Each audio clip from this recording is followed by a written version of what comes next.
fresh as the moonlight. You're not going anywhere! Yeah. Take heart.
Are we going on a trip?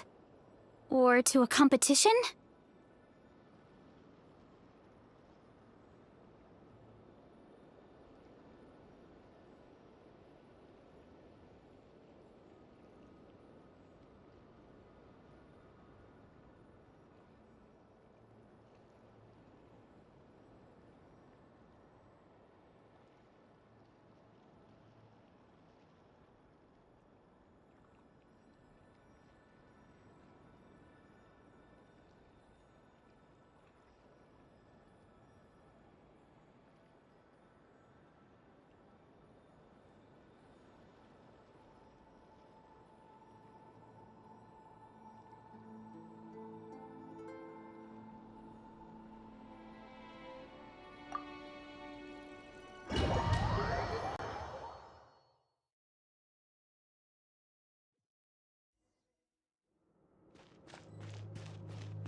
Are these people...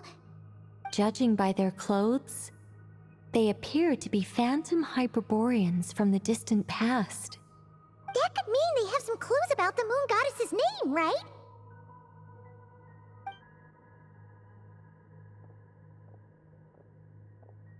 Hey there! Could you tell us what the moon goddess's name is?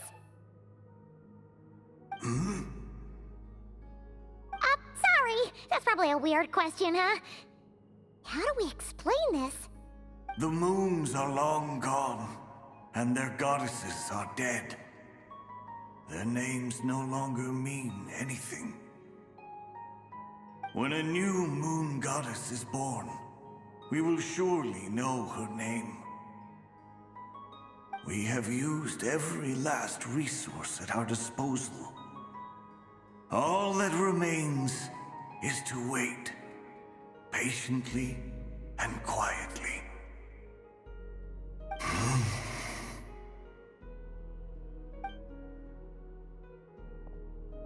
Were the people of the past all this devout? It looks like this phantom doesn't intend to converse with us any further. Surely the new moon goddess he speaks of must be Columbina. Alas, Kuthar's birth came long after the age in which he lived.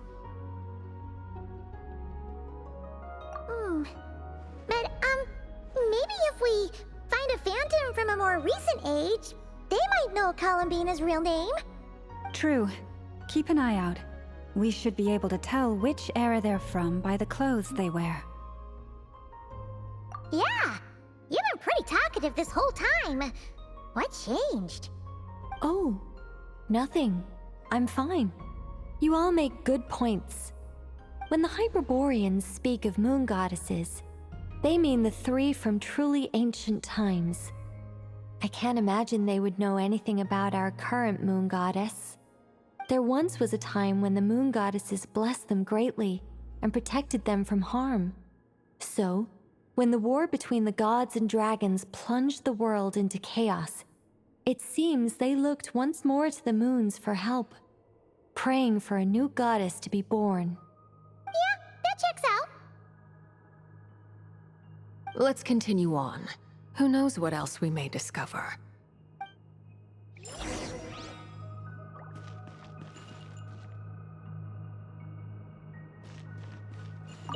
When the moons rise again, we shall receive their protection once more. Even in the darkest hour, there is always a way out.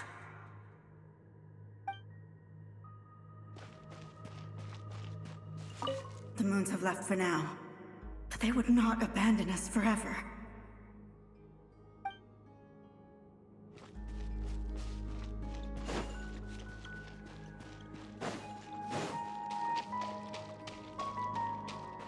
There's a door blocking this path. Not a problem. Try this.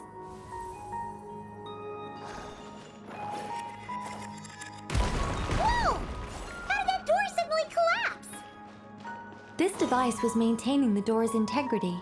Remove the core, and the device stops working.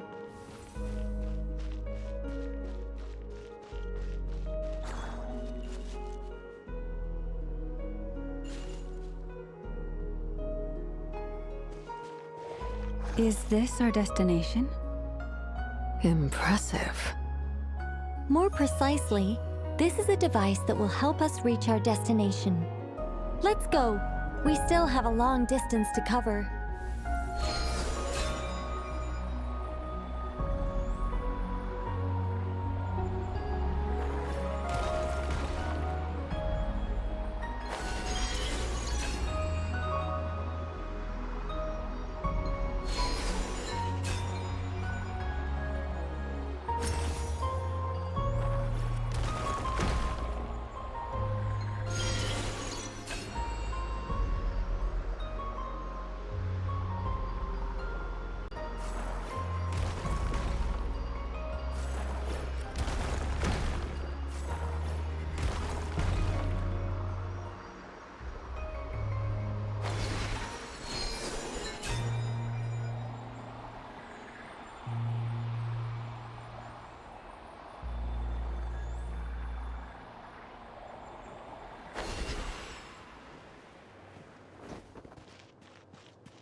Let's try that device again. Remember the door from earlier?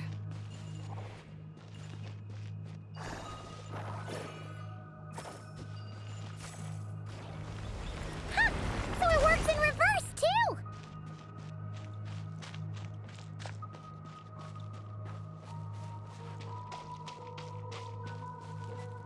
The humans we see are all phantoms, but the monsters are real.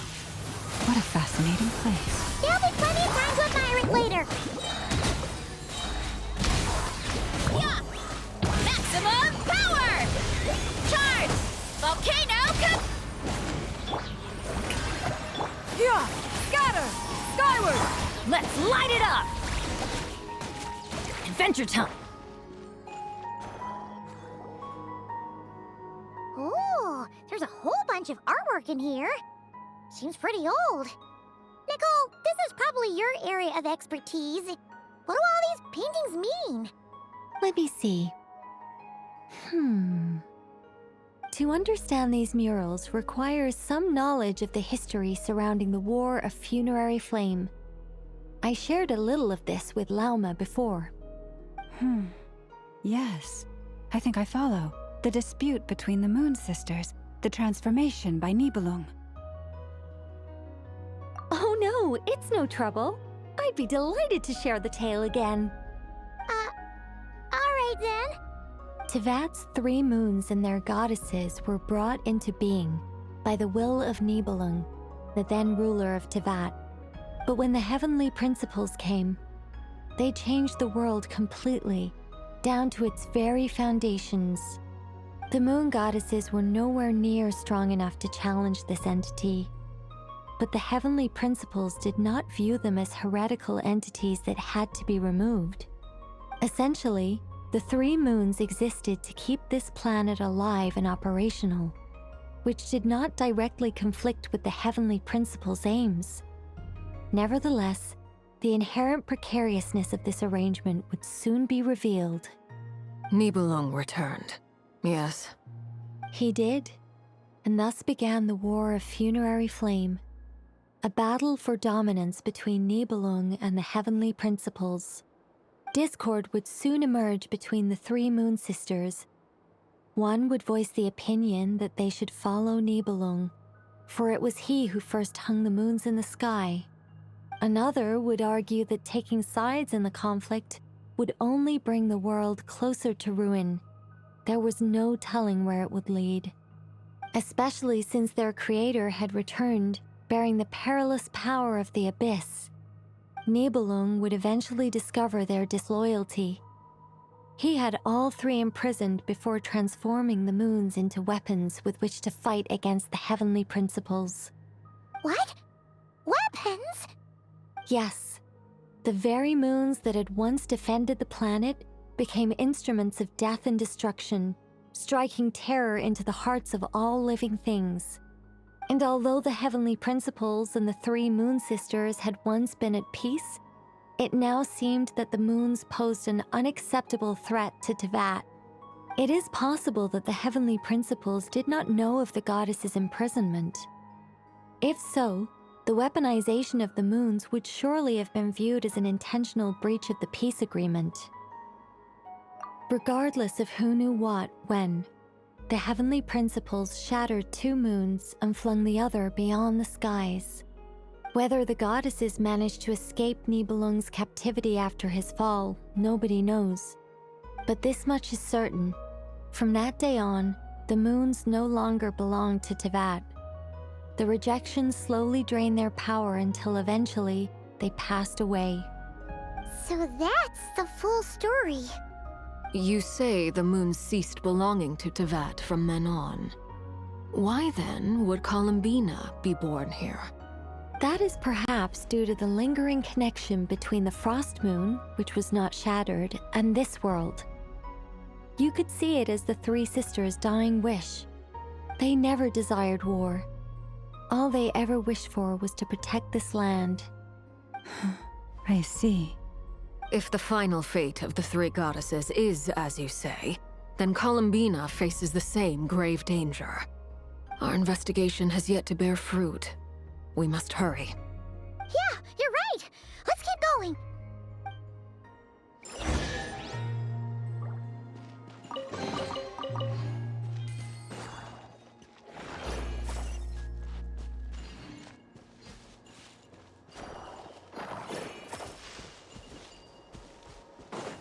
What?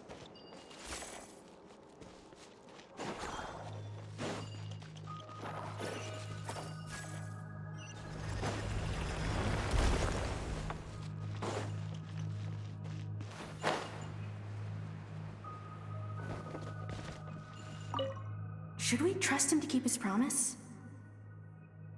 We have to. There's nothing else we can do.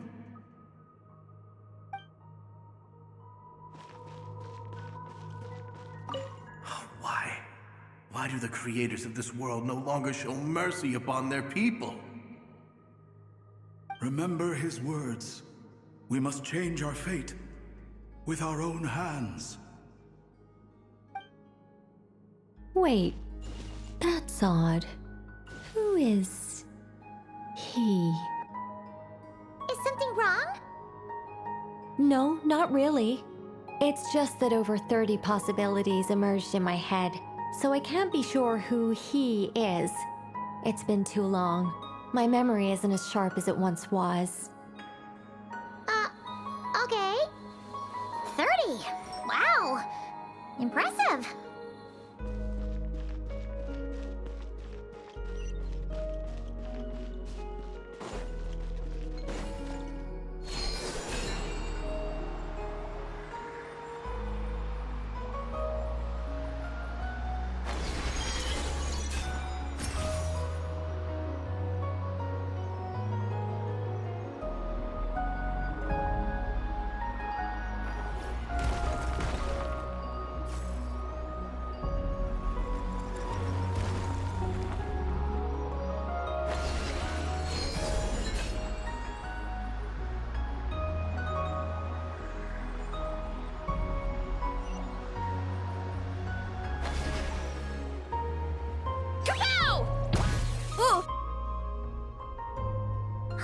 We're finally here.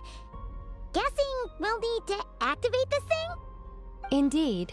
I was a little worried about that at first, but as we got closer, I sensed that the Kuvaki within it flows unimpeded.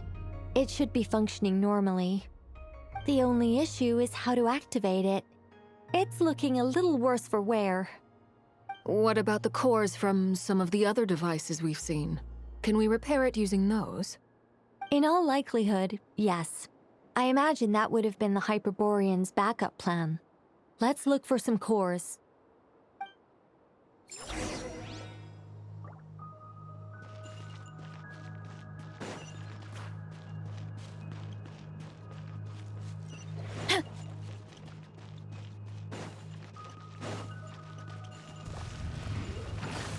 Strike a pop! Yeah! Scatter! Skyward! Stray clouds convert! Headbutt! Hi! Oof! Kapow! Hero incoming!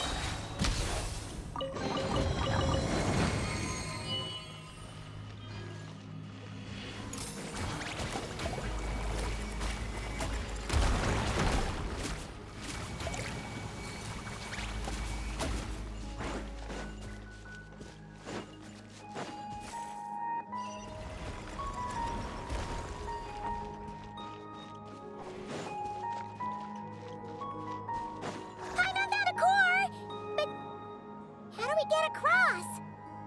Walk up, then jump down.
should be enough cores. Let's head back.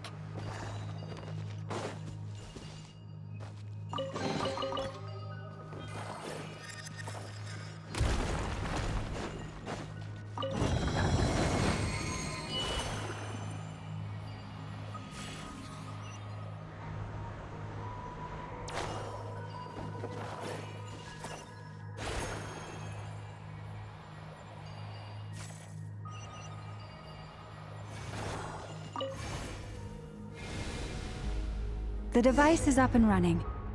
It's hard to believe that the ancients were capable of constructing such things.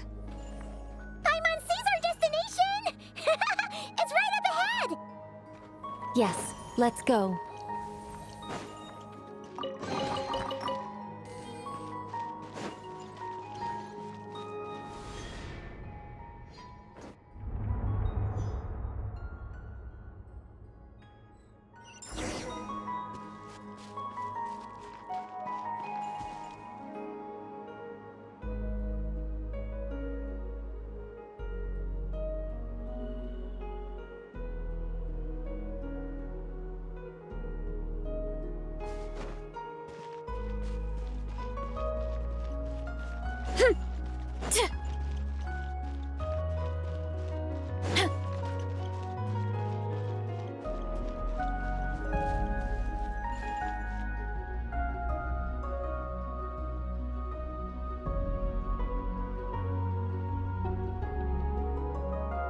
This is where the people of Hyperborea communicated with the moons. We need only place the moon marrow upon this platform on Moon Prayer Night, and we shall be able to open a portal to the moon and send our moon goddess back home. The assumption being, of course, that we can find her first. That's right. You want to know if it's safe there, don't you? And yet, she has no choice but to return. You know this. Oh, that's not the only issue here. This is the end of the line, right? We've explored everything we can. And despite looking at historical artwork and talking to people from Hyperborean times, we're still no closer to learning Columbina's name. If it's not too much trouble, could you tell me exactly what Alice said to you about finding her name? Oh, sure. What she said was... Then your first job is to find it. As a moon goddess, I'm sure she must have a name she identifies with. Neither Columbina nor Kutar is her true name, and she's never really accepted either of them. Is it not also possible that she has never had a true name? Not at any point in history? That would be a hard pill to swallow. But at this point, we may have to accept that that is the truth. No one knows how she came into being, and she certainly doesn't have parents in any sense that we're aware of. Perhaps she was never granted a name at all. But does that mean there's no way to get Columbina back? She's just gonna disappear and there's nothing we can do about it? Huh? Wait, why all this pessimism? Was it the way I phrased this question? You all seem to be taking this in completely the wrong way. Well, just because she's never had a real name in the past doesn't mean she can't have one now. What? Think about what Alice said again. She never once said that you'd have to find a new name, did she? Are you saying what I think you're saying? Yes. Names are anchors that connect us to the world. If she doesn't have one already, then all we have to do is create one, no? It's like... yes. Traveler, when you first arrived in Teyvat, do you think you would have turned around if someone behind you shouted, "Hey, Tumaini"? But what about now? I understand what you mean. Life is a long journey. Even the friends and family by our side can change over time. When people call you by different names, what matters isn't so much the words themselves, but what they symbolize. And of course, whether that resonates with you. Ether. So, close your eyes and picture the moon goddess in your mind. If you were to call out to her in this moment, what would you say?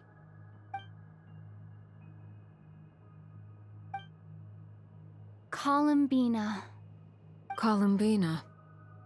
Paimon would call her Columbina too. She has long forsaken everything that Kutar represents. I think from now on I should call her Columbina too. Well, it sounds to me like you found your answer. Are you sure? Is it really that simple? We haven't found her this whole time, and not for lack of trying. For a journey like this, the process is every bit as important as the outcome.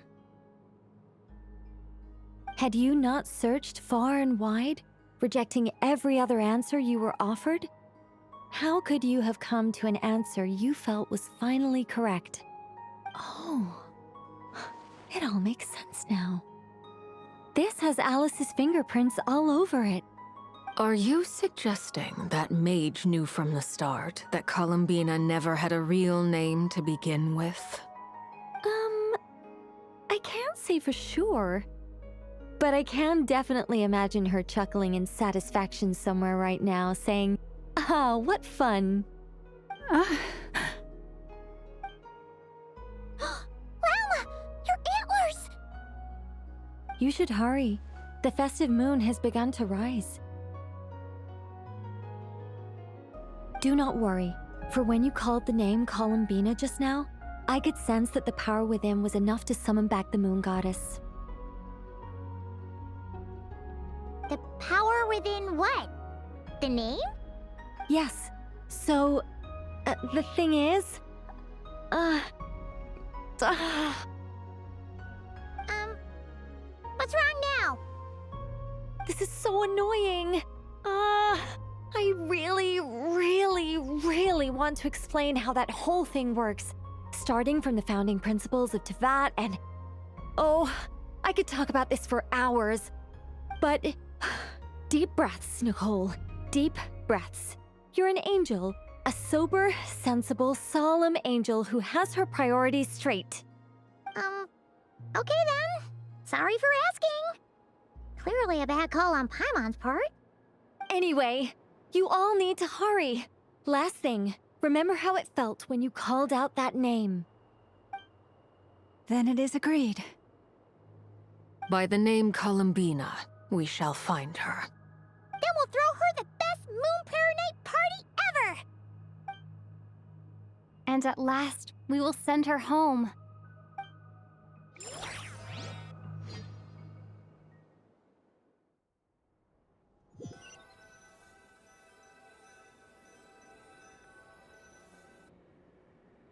I can barely move anymore. My consciousness is fading away. Have they come back out? I'd love to see them one more time.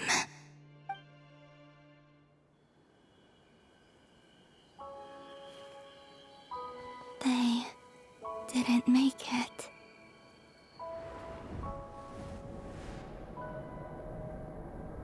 Could you tell me your name? My name is... Columbina!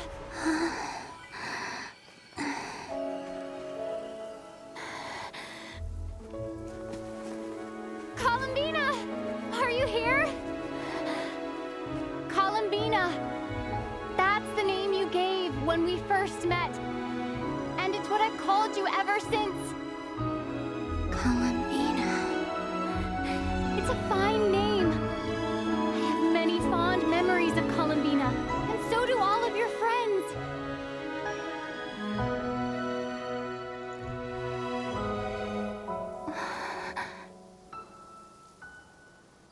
If if you like this name.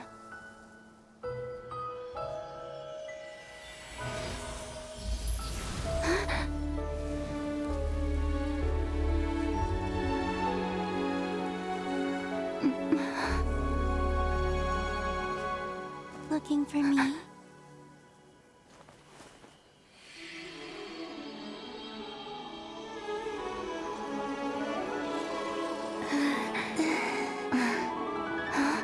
I like it. You can carry on using it. My name is Columbina Hyposelenia.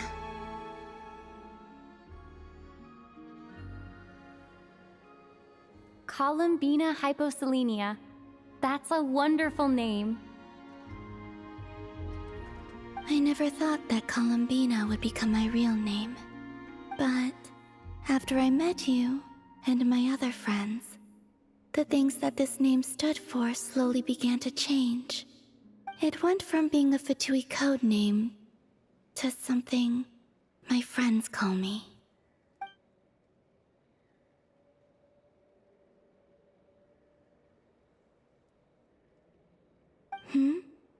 What is it?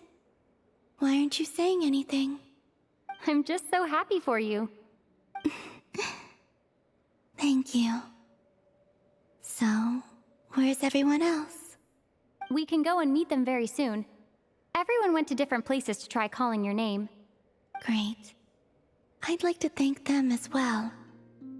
Everyone's done so much for me. Searching for my name, entering those ancient ruins. Huh?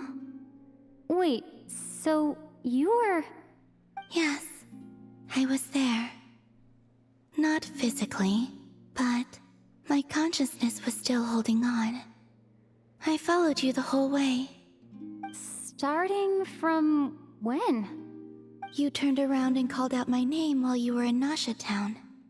Do you remember?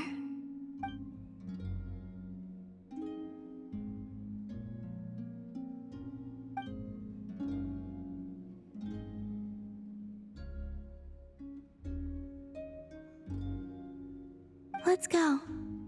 We don't want to keep them waiting. Sure. In that case, come with me. But... Hmm? Before that, could you call my name one more time? Sure. Come with me, Columbina Hyposelenia.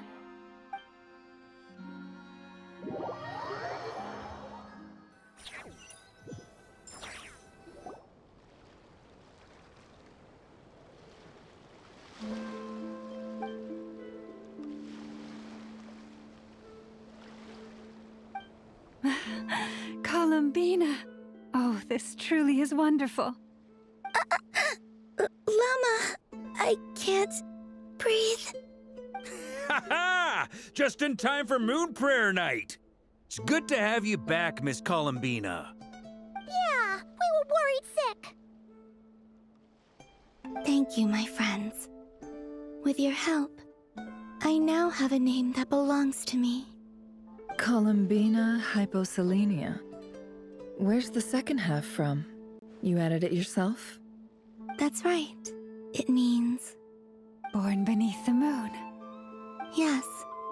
And by extension, it can also mean born beneath this world. A fine name. Now, as much as it pains me to interrupt this beautiful reunion, I feel obliged to remind you that the Moon Prayer Night celebrations in Nasha Town have already begun. Don't you want to enjoy the festivities? There's so much to see and do. And some of the ambient lighting and entertainments were sponsored by the kind souls in the Hexen Circle. Nicole? Why have you turned into Dodoko? So you're Miss Nicole. Thank you for helping us, and for helping me find my name. It's nice to finally hear your voice. You're quite welcome. Guiding lost people to hidden treasure is what we Seelie do. And if you ask me, spiritual treasures are far more precious than material ones. Chests are all well and good, but this was what it's all about. So satisfying. Anyway, I had to go help Alice. It seems like she ran into some trouble. That's why I couldn't be here in person. But don't worry. We're with you in spirit. We'll be celebrating right along with you. Keep an eye out for the Hexenzirkel's festive stalls in Nasha Town. I think you'll like what we came up with. Alice said she even managed to rope B in this time. The Frost Moon Scions have also prepared various attractions. I believe Aino and Effa and their crew are setting things up as we speak. On that note, Nefer, about that request I made. It's all in hand. Yehoda is on site to ensure that everything goes off without a hitch. Wonderful. In that case, Traveler? Huh? Come on, Columbina. It's time to celebrate the best moon prayer night ever.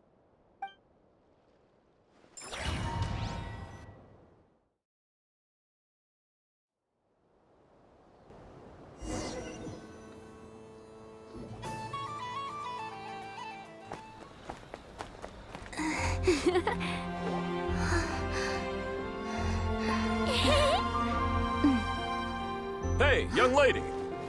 Would you like some Moon Prayer Night candy? Happy Moon Prayer Night.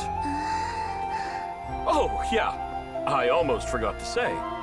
Welcome home, Moon Goddess.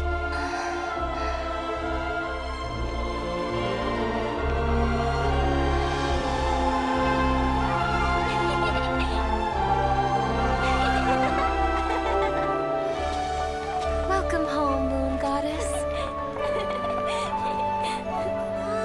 Welcome home, Moon Goddess. Welcome home, Moon Goddess. Turning Nasha Town into her home is a festive gift. A rather brilliant idea. Perhaps this is what Nod Krai, Columbina's home, should have been like all along.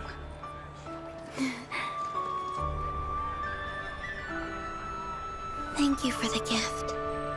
I like it a lot.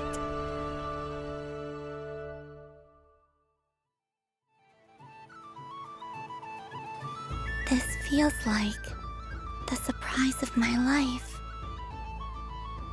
I do. I never imagined I'd ever get to enjoy Moon Prayer Night with everyone so freely. If you're happy, we're happy. Quite a strategy you came up with. Hide the tree in the forest. It's not your usual style, Lauma.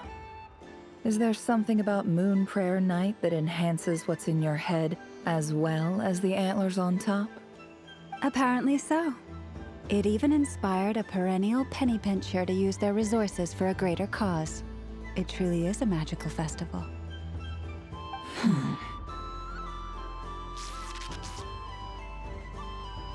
I see it now.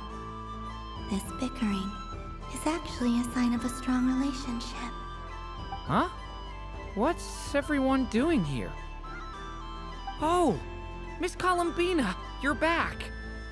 Yes, I'm fine now. Thanks for your concern.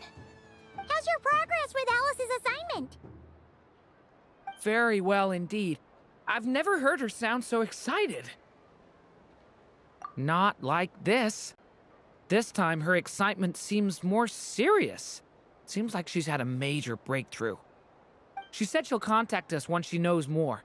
In the meantime, we're free to relax and have some fun. Enjoy the time off while it lasts. I have a feeling that our next task won't be so simple.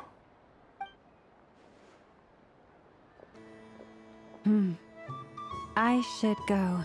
I still have a few things to attend to at the Frost Moon Scion stall. And I think I'll take a look around. With any luck, this once-in-a-year festival will come with once-in-a-year opportunities. Hold up a second. Where's Varka? I believe he made a beeline for the flagship the moment he entered Nasha Town. Ah, that's Mondstadters for you. They know what they want when festivals roll around. Goodbye for now, Columbina. I hope you have a wonderful night. I will.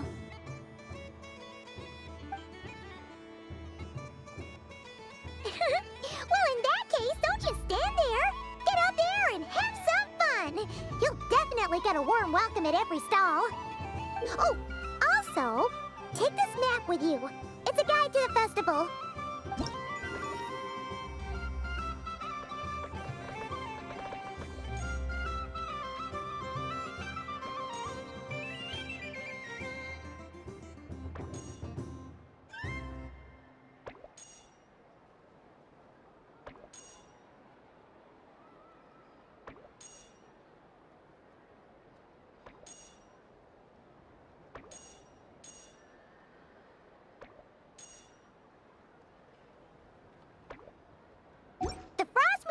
Stall is over here. Lauma's invited a whole bunch of cute animals to celebrate too. Over there is the Hexen section. Alice seemed more excited than anyone about this festival, so she insisted on making it a grand affair. Oh, and then there's the Nashitown local specialties, including... Actually, forget that. Better if you go check them out for yourself. Thank you. It looks like a lot of fun. You're not coming with me? We'll be around. But don't you want to browse by yourself for a bit first?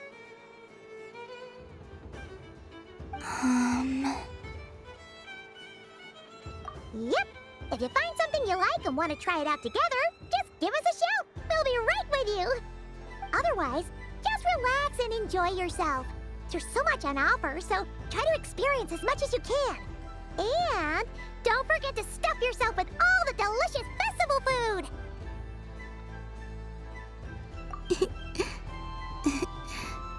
All right then. Off I go. Where should I go first? This must be the mage's stall. It feels like I've entered a fairy tale. Ah, how lovely.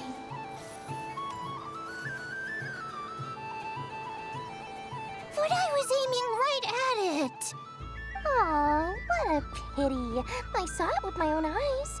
You were so close. So very close. That's not true. It dodged out of the way right as I was about to snag it.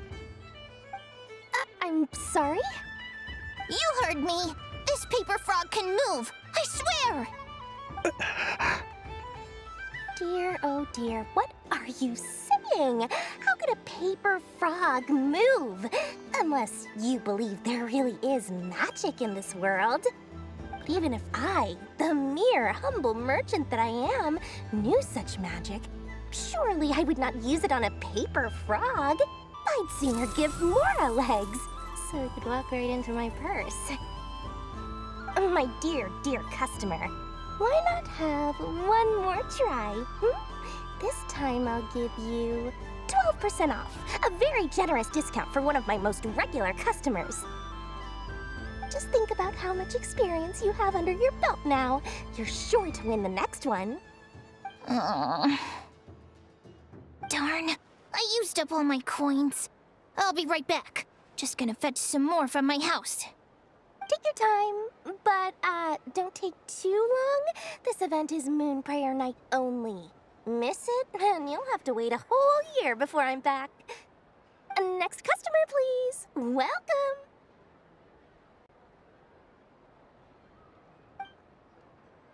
Hello. Whoa! What's this big one doing over here? How do I tell my employees not to go running around this time? Shooting them a glance won't work. I haven't known them long enough. Dory? Why, hello there, Miss Columbina. Would you like to play my ring toss game? The rules are very simple, and it's easy to get the hang of. How much for a round? Oh, first time's free. Not a single mora. After that, well, we can cross that bridge if and when we come to it. But with your sharp sharp skills, I'm sure you'll win all the prizes in one fell swoop. That was an obvious enough hint for them, right? Right?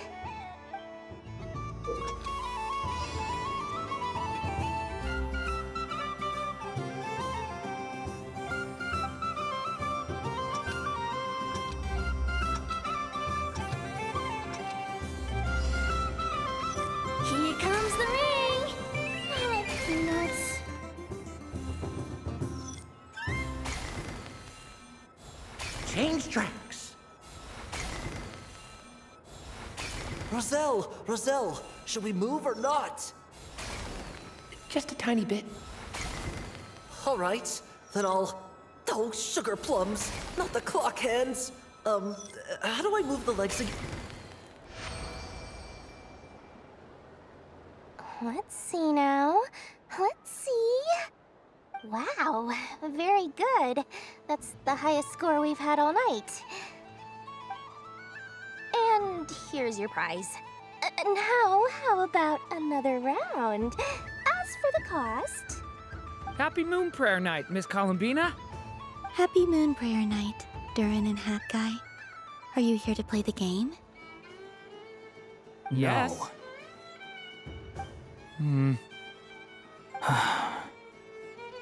You said we were just coming here to say hello. I did, but then I recognized a few more people as I got closer. Do my eyes deceive me? Is that... It's our little dragon! He's all grown up! Someone's popular. Well now, since you came all this way, why don't you try out this lovely game we have going? First try is free! He'll have a go. I'll pass. It's only one free try per customer. You can't give your try to him. I'm aware. How has Elder Almond been lately? He's in great shape. He goes for a run in the forest every morning to stay fit and healthy. He tried to go boat racing with Firecracker a while back, but he couldn't even make it onto the Lotus Leaf. Firecracker was in fits of laughter. How about you, little dragon? Can you still fly? Yes, I can. But you've become less chatty. Has growing up been tough on you? We call that maturity. You know, the thing people sing about. The knight wields a sword of stone to defend those hearts that are made of gold. Stone is very heavy. That's what keeps him from talking too much. That's awesome! I want to be a knight when I grow up too. Ring, here I come! Ha! Oh, the hat-wearing man. I never thought I'd see you again. You seem more determined than when I saw you last on the train. If you say so. Oh, I do say so. The people you once helped see it clearly. It's because you are once again on the right track. May the engine in our hearts propel us to the station of our dreams. I can move! I can move now, Roselle! What are you doing, running into the rings like that? You got them all so quickly! I have never seen anything like this in all my travels. Is this guy actually an old friend of theirs? But how? They're origami animals and clockwork people from a fairy tale. Getting to know them would be quite an arduous task, unless they share a hometown? I have to get to the bottom of this. Next time I see the Great Mage Alice, I shall demand answers. Thank you, Dory. I had a lot of fun. Now for your prize. Where did I put it? Give me a moment to dig it out. Oh, sweet grand prize. How I wish I didn't have to let you go. Good thing I've already turned a profit from the customers earlier in the night. Otherwise, I'd have wasted all my hard work. Okay, I'm back. What? I leave for 2 seconds and someone's already claimed the grand prize? Oh, well, these things happen, you know? Perhaps you'd be interested in one of the other prizes instead. We've got all kinds of wonderful goodies here. Is this the thing you wanted? Here, you can have it. Huh? But... Don't worry about it. It will be happier with you. Oh, thanks so much, Miss. Moon Goddess. Oh, goodness gracious, Columbina. Give me strength! How am I supposed to make any more money from this child at this rate? Daddy, look! That's the game I was telling you about! Forget it. She is the moon goddess after all. I'll think of some other way to swing this. Maybe I can try to hook this new kid. Huh? Oh, someone already won the grand prize. You can take mine if you want. What? Why? Why are all these bleeding hearts coming here to ruin my business? Happy Moon Prayer Night, everyone. Happy Moon Prayer Night.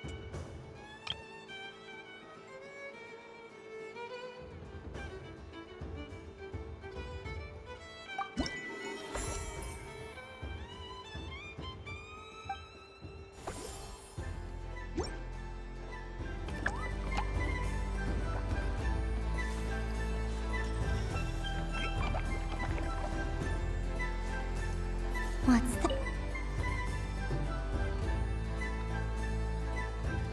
Come on, Citrus. One more round. Just one more.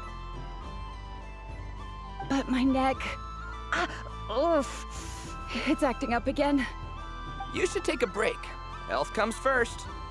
Yeah, don't push yourself. We'll find someone else. Hey, don't look at me. I'm the referee. What are we gonna do then? Do you need any help? Yes, we do. We need one more player for our game. All right. Could you teach me how to play? It's really simple. You just throw the dice and move by that number of tiles. First one to reach the finish line wins. Rolling a hamster means you move one tile. A paper frog is 2 tiles, and a flying squirrel is 3 tiles. 'Cause they go the fastest. Okay, I get it. So, we're all set? In that case, please take your places and let the game begin!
And the winner is the Moon Goddess! Congratulations!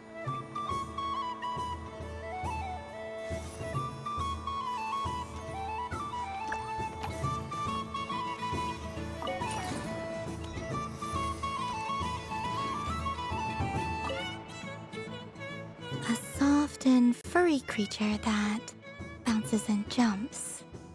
Welcome home, Moon Goddess. This one talks, too. Allow me to introduce myself. I am a Dodico from a distant archipelago, the most mischievous of all my Dodo brothers and Dodo sisters. When the going got tough, I powered through, and when I met obstacles, I boomed them away. That sounds like a lot of fun. Doesn't it just? Oh, but then the trouble started. Recently, I found a lovely beach, the same beautiful jelly color as my hometown, and so I dove in to have a look. Only to find it overgrown with seagrass and nasty little spiky fish everywhere, looking to turn me into a Dodico kebab. I made it back to shore by the skin of my teeth, but my tail was sorely hurt. Couldn't you just boom them away? Oh, I wanted to, believe me. But I've heard that you, Moon Goddess, can understand animal speech. The last thing I wanted was to cause a gigantic fuss and get taken to court by a school of spiky fish. I'd be driven out of these waters for good, and my winter holiday would be ruined. And so, dear Moon Goddess, I was wondering if you might lend me your allegiance. Are you roping me into a crime? Oh, let's call it a once-in-a-lifetime carefree adventure. Does that sound better? All the festival goers tonight are dressed up as the Moon Goddess, but there's nothing to say that the Moon Goddess can't disguise herself as a Dodoko, is there? Besides, this is your home. You should be free to be whoever you wish. I'm afraid I'm not well acquainted with Dodokos, Madam Mage. Oh, that's quite all right. We Dodokos are innocent, happy creatures with a free-spirited nature. Many, like myself, are mischievous troublemakers. Others are lazy souls who like nothing better than to lie down on a nice rock and take a nap. In our eyes, every creature who yearns for happiness and freedom is a Dodoko. But perhaps in yours, we Dodoko are a fluffier and more mischievous breed of Kuhenki. Yes, that is a much easier image to follow. Oh, wonderful! Then let's play! Grab onto my tail and follow me into the sea! Time to settle some scores with the bad guys!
Ooh, a remarkable talent!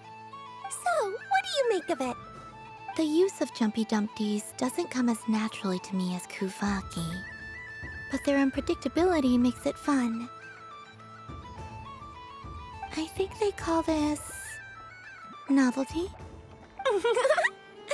Indeed!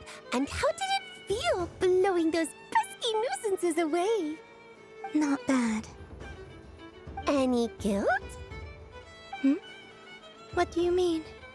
Oh, wonderful! Lovely answers to all three questions. You've passed the safety test. Now I can give this special bomb to you as a souvenir. Remember, if you find any meanies living on the moon, you can use this to boom them into oblivion. I will.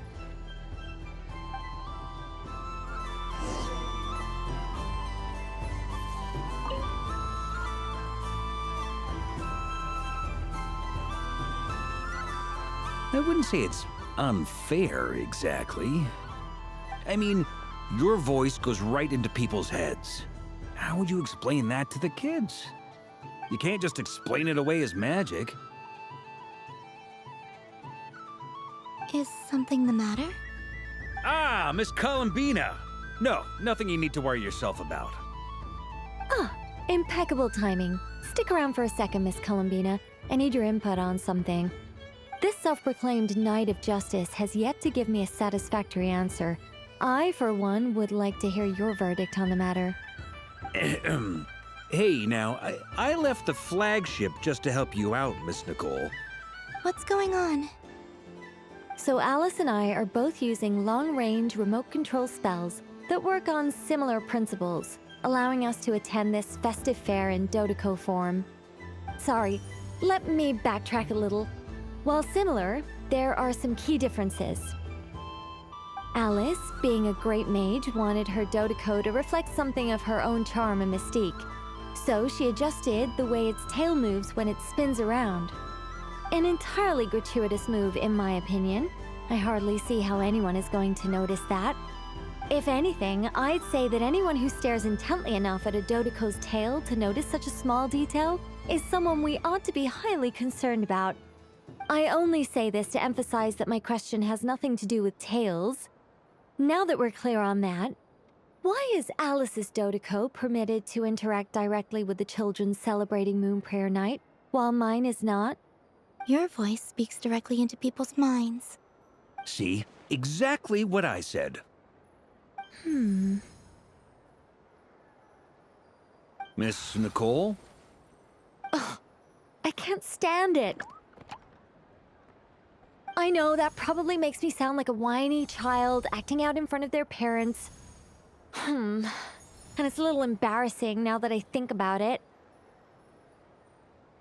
But hey, I've said it now, I can't take it back. That would be even more embarrassing. Also, don't go reading too much into that analogy. It was off the top of my head. I'm actually an awful lot older than either of you. Miss Nicole, are you saying that you'd like someone to play the game you've prepared? I'm not so invested in that. It's just something cobbled together using items I borrowed from Alice. She probably didn't even make them herself. The point is, I want to know everyone's thoughts after they receive their prizes. But as you've said, I can't just ask. I've been biting my lip for so long, and I've had no one to vent my frustrations on. I thought this was going to be a nice, straightforward festival where I'd get the chance to guide people to treasure. Well, can I play?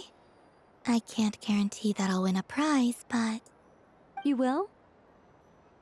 I'd like to try. Then what are we waiting for? Let the game begin! It's like they forgot I was ever here. Ha ha ha ha.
Congratulations, Miss Columbina!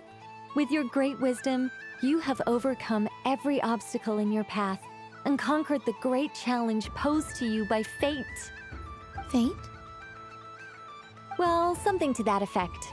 If you'd prefer something more poetic, it could be the icy winds or the dawn.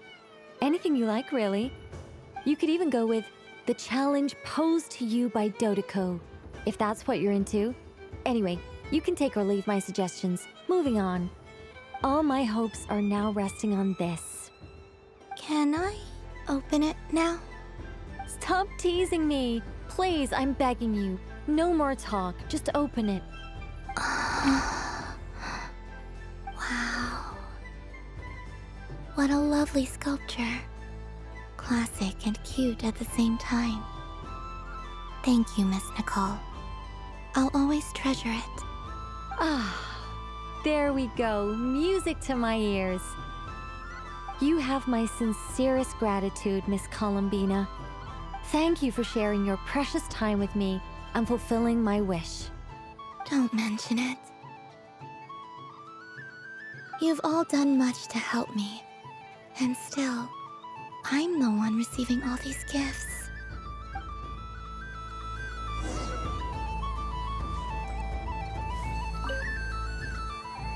Welcome home, Moon Goddess. Oh, you're the genuine article. Alice was right. This moon prayer night was worth watching after all. Another one that talks. Greetings. Pleased to make your acquaintance. I am the Hexenzirkel member they call B. Barbeloth Trismegistus. Columbina Hyposelenia. Pleased to meet you too. Hyposelenia. A fine name indeed. Now then, Miss Columbina, do you wish to hear a mage's divination? Divination? The Frost Moon Scions used to ask me what would happen in the future. Is this like that? From the perspective of the one seeking answers, perhaps. As you look to your journey ahead, if you seek to understand the unknown, resolve your doubts, and soothe the confusion in your heart, divination could be for you. The unknowns on my journey. Of course, if one wishes to peer into fate, then hydromancy is the more precise option. But that is a complex affair, and to relegate that majestic art to the status of a festive amusement would seem somewhat uncouth. Besides, it is sometimes better to not know fate with great certainty. Hence, I shall use the suitably festive Luna Arcana to tell your fortune instead. It is more popular with the youth in any case. Lunar Arcana. Indeed. Unlike hydromancy, this will only display possibilities and trends. People like to think of themselves as creatures of agency and free will. Peering too far and too clearly into the future is detrimental to both body and soul. I'd like to give it a try. Of course you may. Come then, take a seat, Miss Columbina. Before we begin, are there any specific questions you would like to ask? Let's stick to general possibilities and trends, like you suggested. Ah, very well. Then I shall use the basic Lunar Arcana deck. Now, try to relax. Cast your mind upon the things you have experienced and the things you are soon to experience. I will shuffle the deck. Would you like to cut the cards yourself? You do it. No problem. Now then, to make things easier for the seeker, that is to say, you, I shall decipher the cards from your perspective.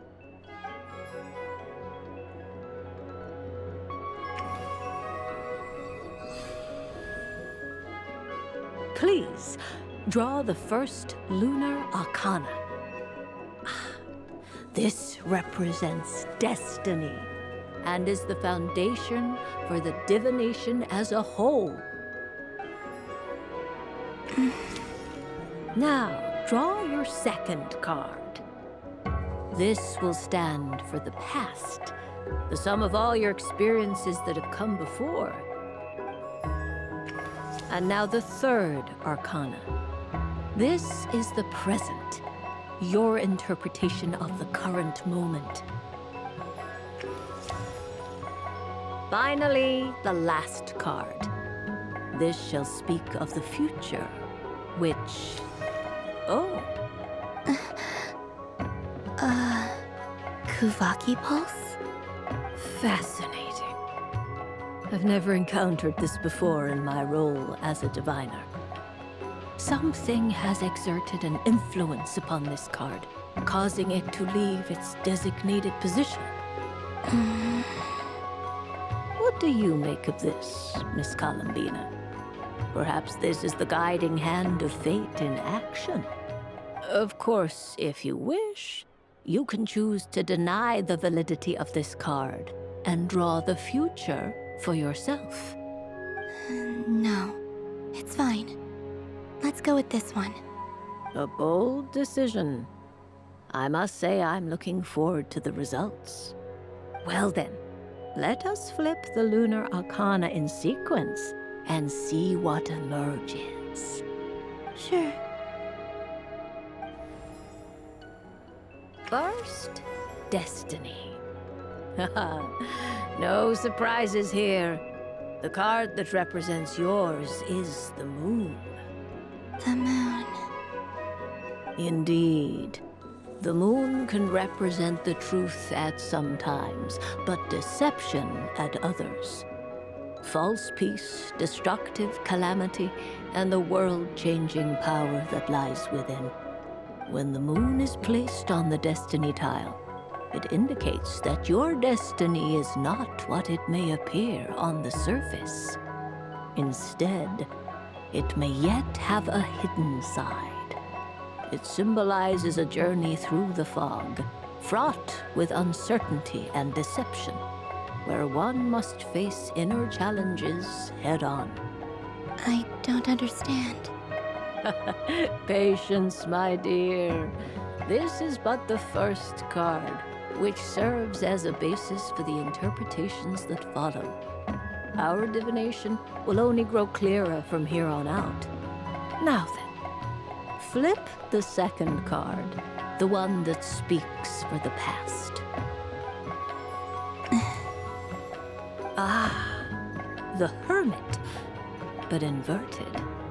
Inverted? Yes. The Hermit symbolizes solitude, introspection, and the pursuit of truth. When inverted, it represents isolation, truth out of reach, and a path that leads one astray. Combined with the moon as one's destiny, the Hermit inverted represents a choice you made to stand alone in the past. It was a choice made not out of fear or arrogance, but for reasons that others could not perceive. You fumbled through the darkness without a guide, but you did not find your way. Rather, you went astray. More than once, it would seem. Is this about how I became Kutar despite not wishing to become a god? And how I joined the Fatui because I yearned for a place to belong? I suspect only you know the answer to this question. All is not lost. The past is in the past, and so it shall remain. Shall we look into the present now? Oh my. The Lovers. One of the most interesting Luna Arcana. What does this one mean? This means that you have had an unprecedented emotional experience. The joy of finding your soul becoming intertwined with that of another. A precious and wonderful thing indeed. It's true. I've made a lot of friends recently, and they are very good to me. I like them a lot. That sounds lovely. I am most delighted for you. The Lovers can also represent important decisions, perhaps related to a parting of ways. Now, if I were to guess... Yes. My return to the moon. I understand. Parting with friends is never easy, Columbina.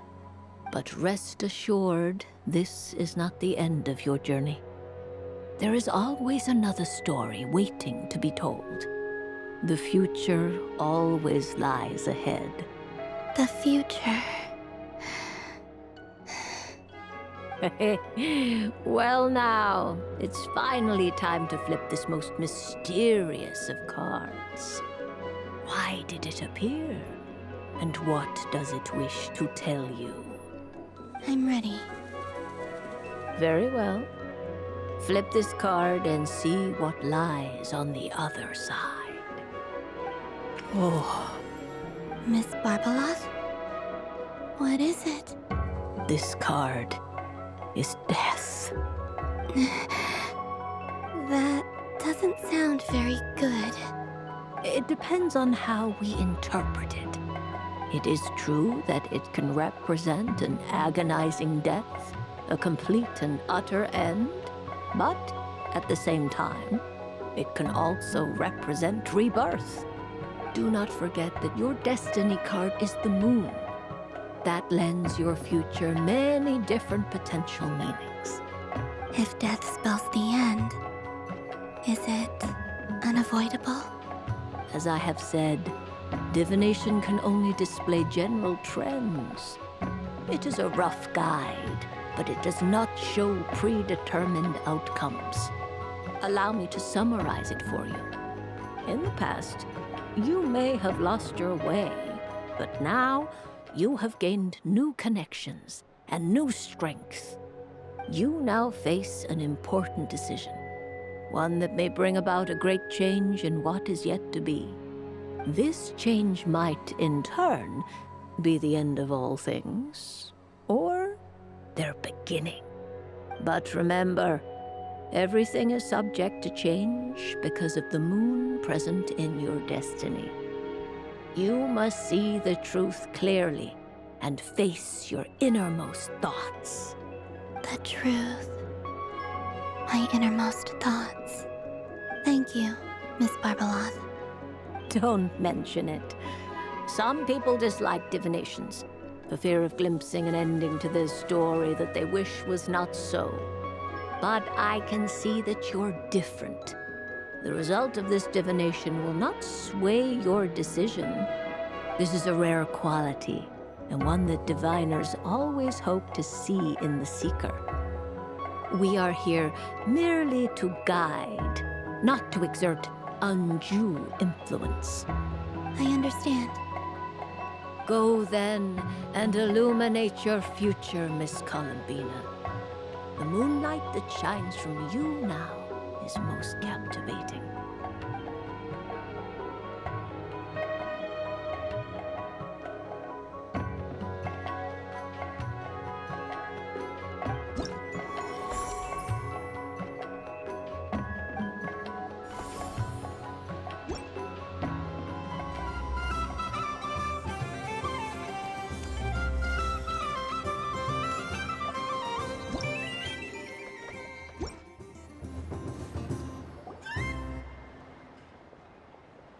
Dodoco's Whirligig!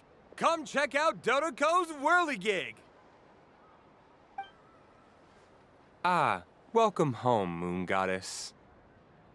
Might I ask what this is? Ah, it's a very special amusement sponsored by the Great Mage herself. Ride on a soft and furry Dodoco and embark on an unforgettable adventure. I say that, but I'm just following a script here. Who is this mage, anyway? And what the heck is a Dodoco? I'd like to ride. No problem. But, are you by yourself? Is that not okay? Oh, no, it's fine. It's just that each Dodoco can accommodate 2 passengers. Would you like to bring a friend along? My friends... That should do it. Now, we just need to get everyone else to draw something on it, too. But we gotta keep it a secret from Columbina. Traveler. Ah! I want to go on that ride. Will you join me?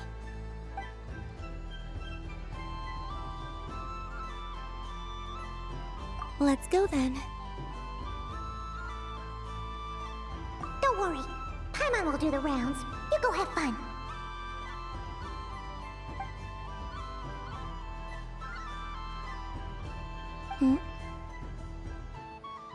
All right. I think we have to wait in line over there.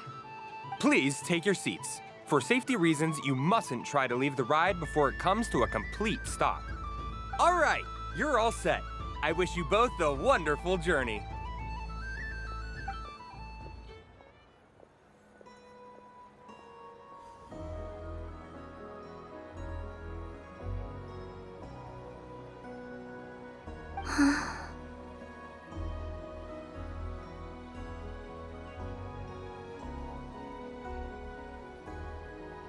Not bad.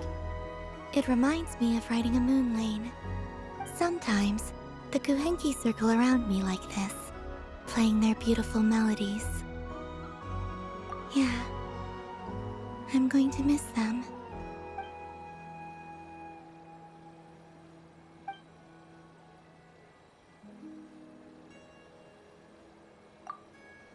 It does. I've felt scared in the past, too. But this is a little different.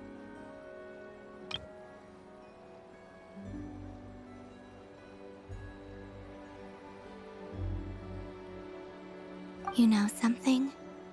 I got to see a lot of fascinating things during my disappearance. I saw how the Frost Moon Scions act around their families. So different than how they used to act in my presence. And I also saw how they interact with their friends. It made me curious at first. Why do people act so sincere when they're worshipping gods, but save their truest, warmest feelings for each other? Slowly, I came to realize that it's because they trust one another. They know, deep down, that they'll be accepted for who they are. All of it. The good and the bad. I know. I knew it the moment you started calling out my name. What I fear now is the end. I fear losing all this the very night I have gained it.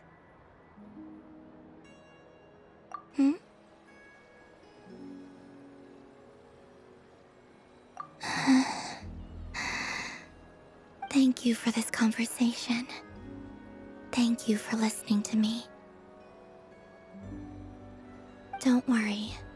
This fear I have, and the unknown that awaits me, they cannot hurt me. Not when I possess a treasure far greater. I just want you to remember this version of me, the real me, on this final night together.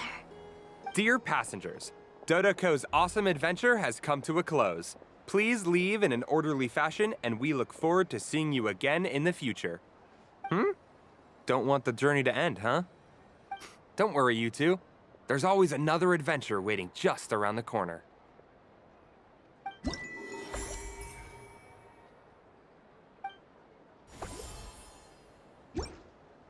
So this is the Frost Moon Scions area.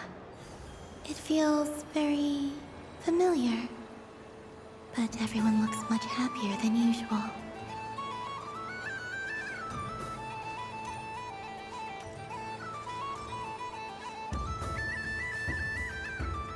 Sunny days!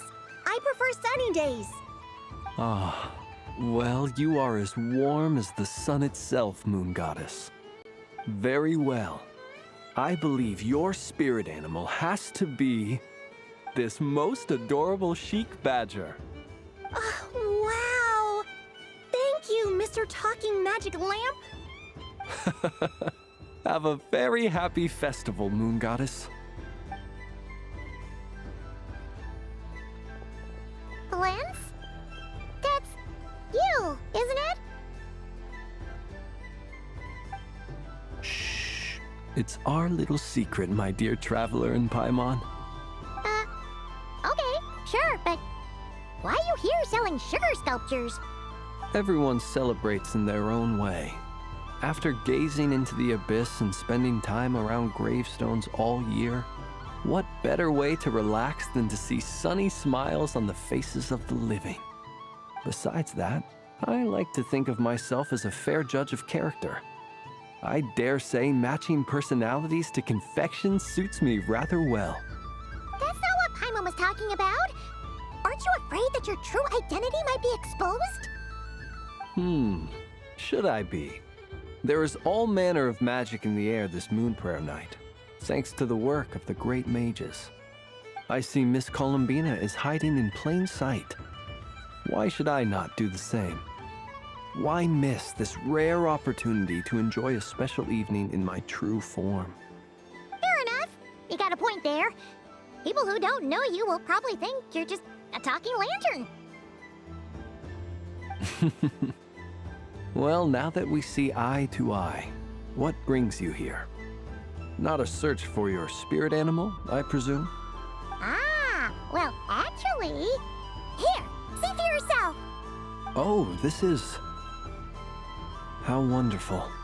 A beautiful idea. Yeah, we just met Barca, and he said that having everyone draw their own section was kind of boring. So, he did your bit for you.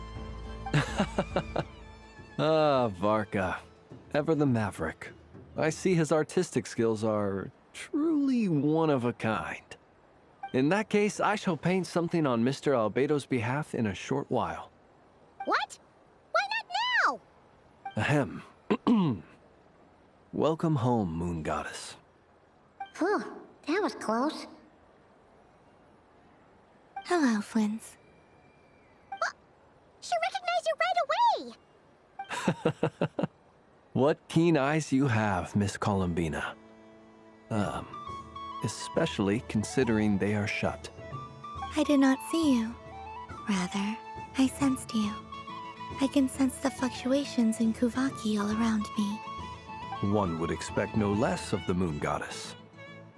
Might I interest you in some candy? Yes, please. Excellent. I shall make some for you right away.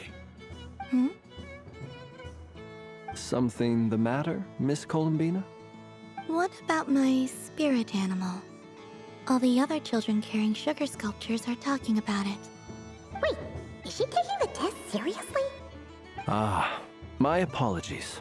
How could I neglect that? You are quite right, Miss Columbina. Every one of us has a magical creature living in their heart. Would you permit me to help you find yours? Yes, please. Do you prefer the day or the night? Night. Which of the 4 seasons is your favorite? Winter. Think of a perfect day. What is the weather like?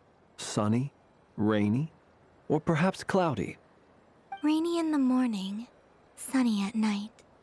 What kind of answer is that? Forests, lakes, and open seas. Which do you prefer of these? I like them all. Imagine you opened your very own shop. What would you sell there? Moonlight, I think. Wow! Paimon would totally shop there. It wouldn't cost anything. You'd just need to visit. Aha! I believe I know what your spirit animal is. Here, for you. Oh, it's a Kohenki! Indeed. A free-spirited being with a deep love for all things here in Nod Krai, who selflessly lends her aid to as many people as she can reach. It is the perfect fit for you, Miss Columbina. Thank you. It would be my honor. But you shall have to forgive me. We have known each other for quite some time.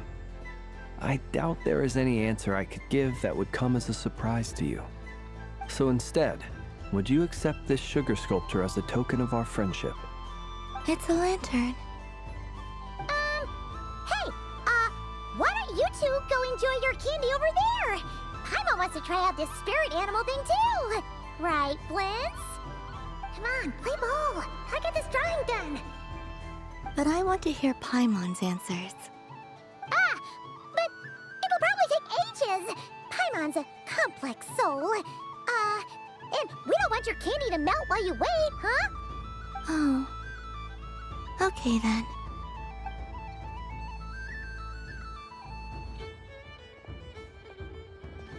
Phew. Nice excuse, Lady Paimon. That was some quick thinking. Yeah, no thanks to you. A little help next time?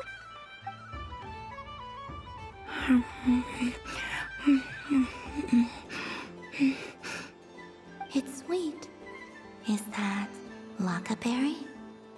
I wonder what flavor the traveler got. This way, this way! It's the candy-selling lantern! I'm coming! Of course. Traveler, maybe we can share? Yes. I found out recently that people share their food sometimes, so I'd like to try it. Or... is that a no? Thank you.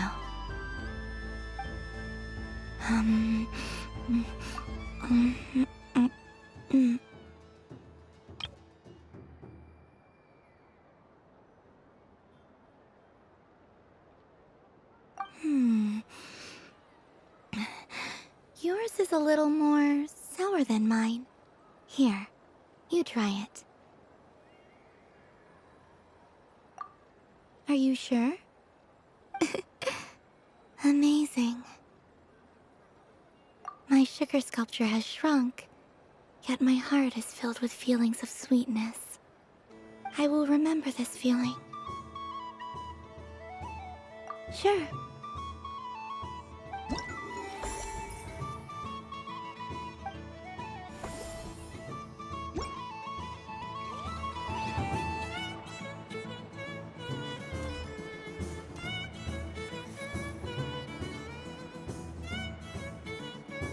I wish for a never-ending supply of laka berries. What a humble wish. Probably written by a child.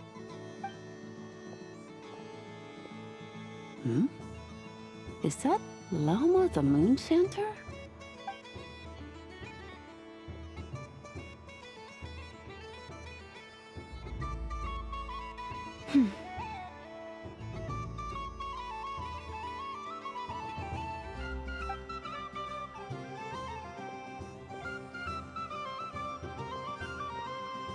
I wish that the long plume ibises would stop biting me.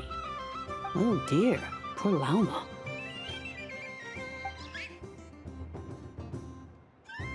All right, I'll write that one down for you.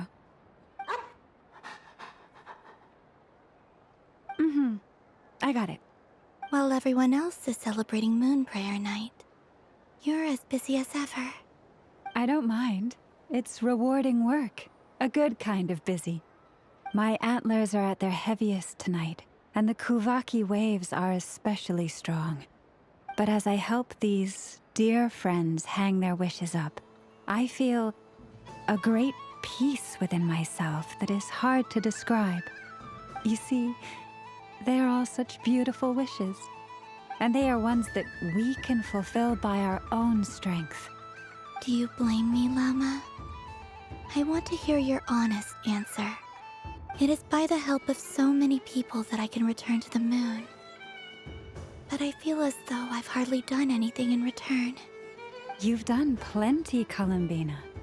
I say this in earnest, both as someone who knows your history, and also as a friend who has seen what you've been through. What about as a moon chanter? I feel proud to honor our moon goddess's wish, and I'm sure any moon chanter in history would have felt the same way. Thank you for your kind words, Lama. But... since you asked for my honesty, I won't lie to you.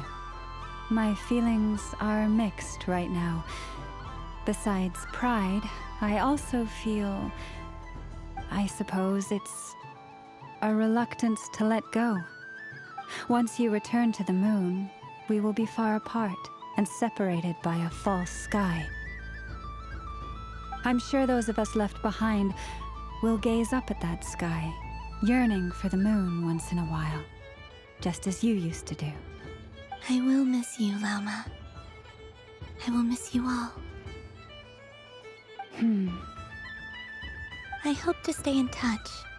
I will try and find some way to send messages down from the moon. Perhaps you could use Kuvaki. I've heard Yehoda say that signals can be sent using long and short waves, or strong and weak lights. That sounds a little complicated. What if we forget what the signals mean? We could prepare a codebook beforehand, but... You're right. It wouldn't really suit you. Still, whatever happens, I believe that you will find your own unique way of communicating with us. And now that I think about that, my heart feels lighter. Because you trust in me? Yes. I have faith in you, and in the power of truth. In my experience, the truth tends to be difficult. But that's what makes it stand out from what is false. So I'm confident that your thoughts and your love will shine through the curtain of lies. We will know it when we see it. Thank you. Now, could you help me hang up my wish? Is this? I wish that all who dwell in this moonlit world can find a place to belong. And I wish that I shall one day see my friends again. It's 2 wishes. I hope that's not too greedy of me. Not at all. And I think you speak for us all with the second one.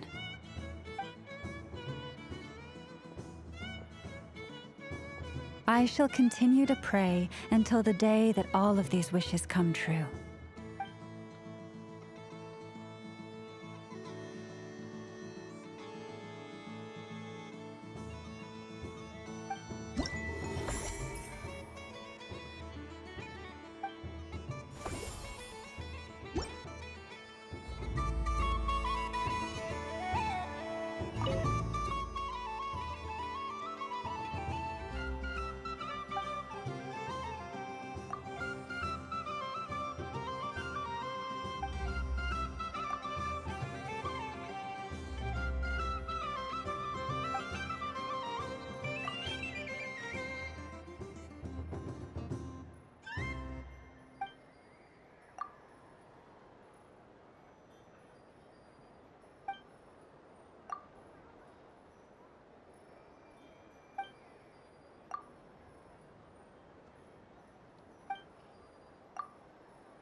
Welcome home, Moon Goddess. Would you like to try on some animal-themed headwear? I always hear Lauma saying how heavy her antlers are. I wonder how it feels. Let me give it a try. Oh my! It really suits you. It's a little itchy, and it's hard to turn my head. Should I keep wearing it? How does this look? How does this look? How does this look? How does this look?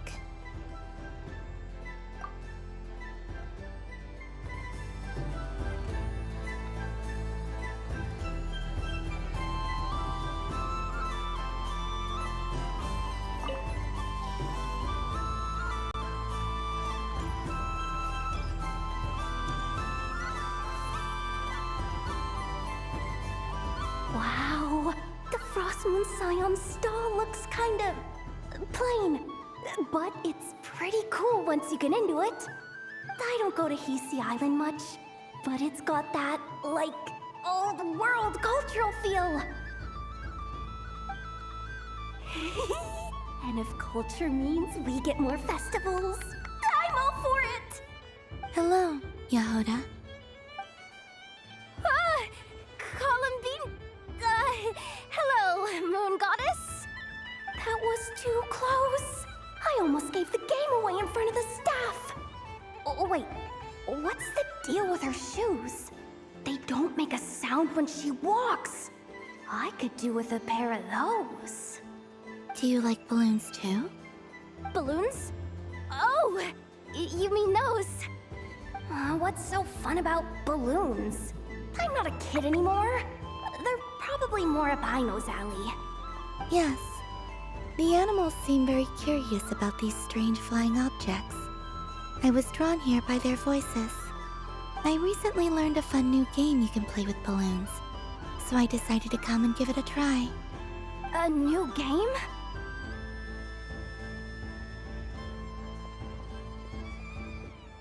Hello. Welcome home, Moon Goddess. Here to buy some balloons? Yes. Could you give me a few that haven't been inflated yet? Are you sure?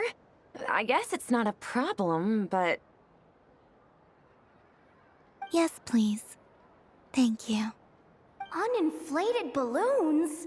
But those are just little rubber pouches. What does she want with those? Would you like to play the balloon game, Yehoda? Huh? Sure. I guess. How do you play it? Wait here a moment.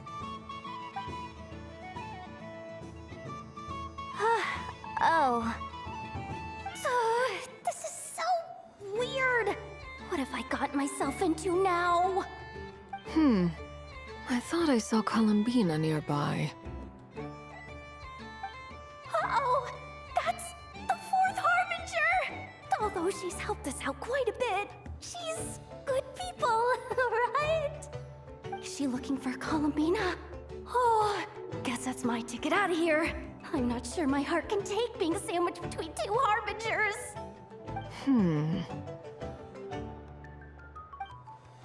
Which stall is she checking out? Oh, it's that other Frost Moon Scion's one.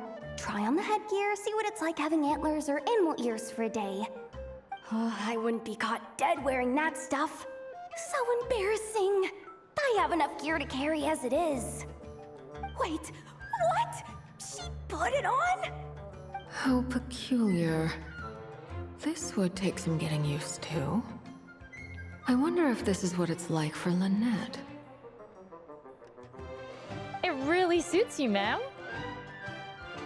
What is this? She was so intimidating a moment ago, but now, dang, she's really rocking those ears. How does she make them look so cool?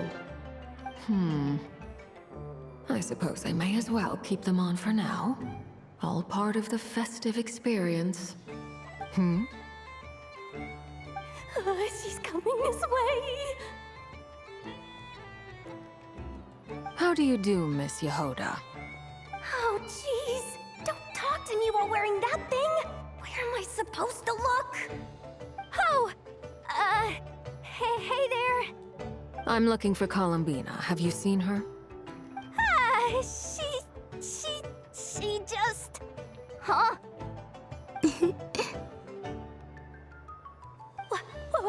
Wait, is that what she meant by balloon game?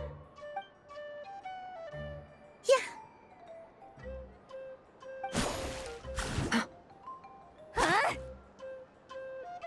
No fair! How come I get caught in the crossfire? An ambush from the rear? Is this a declaration of war, Columbina? Would you like to play too, Arlecchino? Seriously? Are they gonna start some beef right here, right now? Gladly. That said, I believe there is another who would like to join. Boss Nev! Thank goodness! You've gotta get me out of here! Things are kicking off big time! Hello there. I'd like 10... no, make that 20 balloons, please. Uninflated. What? Miss Moon Goddess, I hope you're prepared to pay the price for assaulting my employee. Welcome to the game, Nefer. Just to be clear, let's keep this a fair fight, okay? No strange powers, please and thank you. Naturally. Don't just stand there, Yehoda. Aren't you going to team up with me? Huh? Do I have to? Of course. Don't forget, the Curatorium has a reputation to uphold. I knew something like this was gonna happen.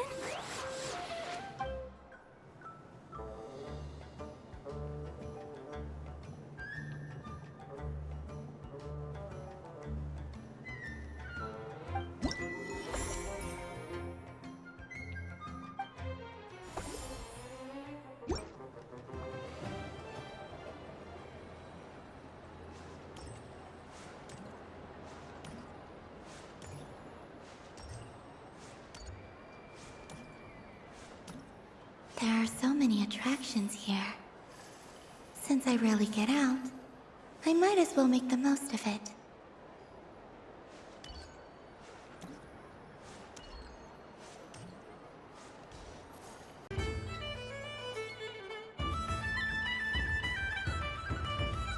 This doesn't make any sense! How am I losing every single time? Wait, Inefa, you're cheating, aren't you? Yeah, that must be it. I am not cheating, Aino.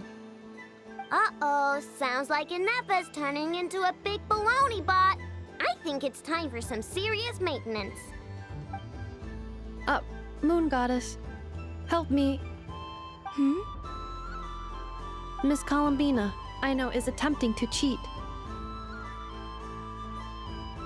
What the? I'm not the cheater! You're the cheater! How dare you throw it back at me?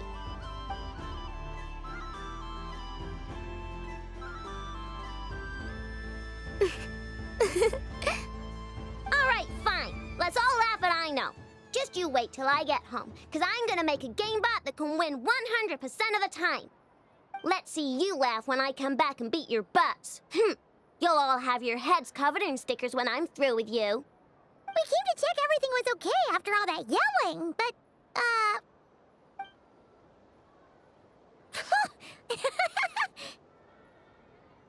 Whatever it is, it sounds like cheating is allowed. Kuhenki concentration. Each player starts with differently colored kuhenki. Each round, they draw one kuhenki from their opponent. When a player has two kuhenki of the same color, they make a pair and can be discarded. Any that can't form a pair must be kept. The round ends when a player can't form any more kuhenki pairs, and that player gets a sticker.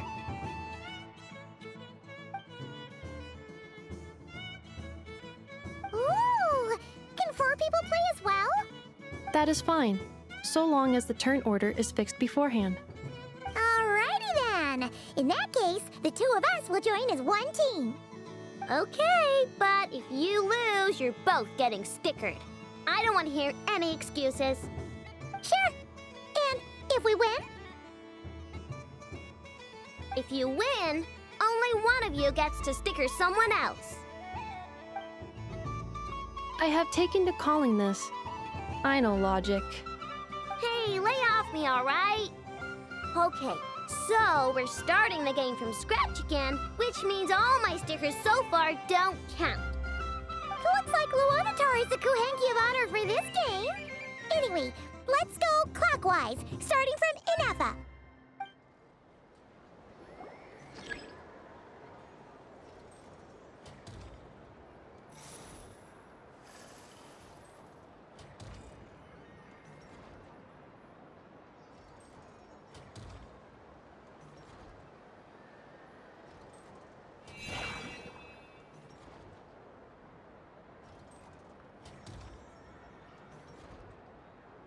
Nice! That's a pair!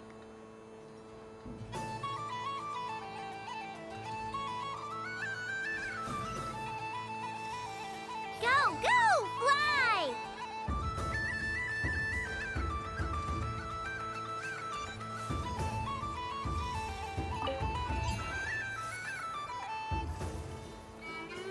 Go on.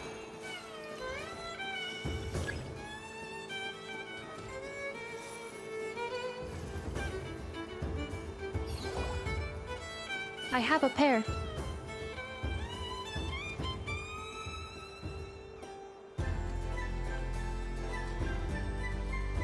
Uh-oh! We gotta pick up the pace!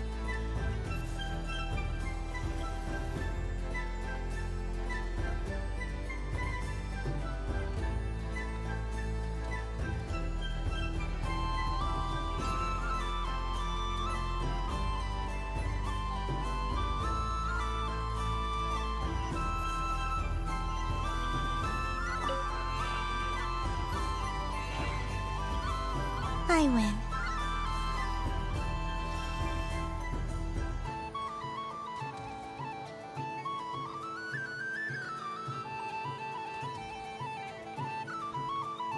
Phew, that was too close. I thought I was gonna lose. Good luck, everyone. Oh, we're out!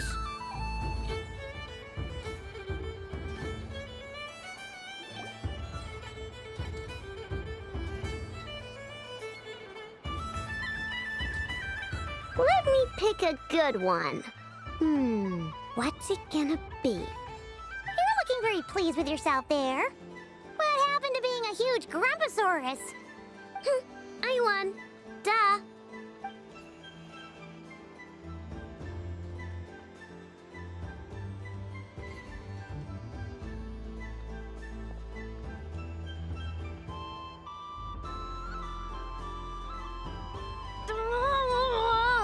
Me again? Don't fidget too much, Aino, or the sticker's going to fall off. I don't care. If it falls off, it falls off. If a pair of Kuhenki get discarded, why not a pair of stickers? Huh? Huh?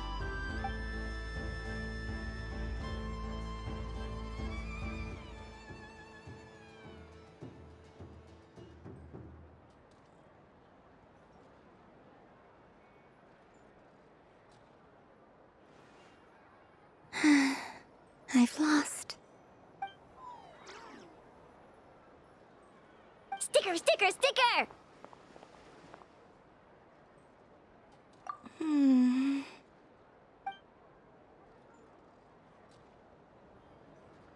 Cute!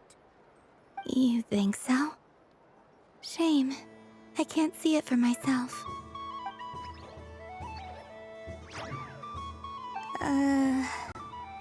What did Luanatar say?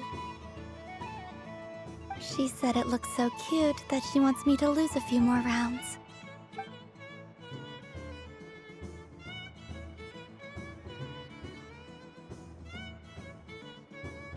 Who put these stickers on Paimon's eyebrows? Ugh, she can barely see! Alright, now, I think we got enough evidence to prove that there's a serious problem here. Yes, I agree as well. The culprit is... Ineffa! Culprit? What did I do? Quit acting dumb, Ineffa! You're not wriggling your way out of this one. I've been watching you. Not only did you remember whose side Luanatar started at, but every time someone drew a Kuhenki, you were logging it and calculating every last possibility. Which Kuhenki pairs were gone, who had what color Kuhenki in their hand, even our facial expressions. You were keeping track of it the entire time. Exactly! What Aino said! Putting aside the fact that running calculations is not against the game rules, do you have any evidence to support your allegations? But that's not against the rules either. So she admits it. She certainly does. Alright, everyone grab a sticker. It's time to get Ineffa back. But... Take that!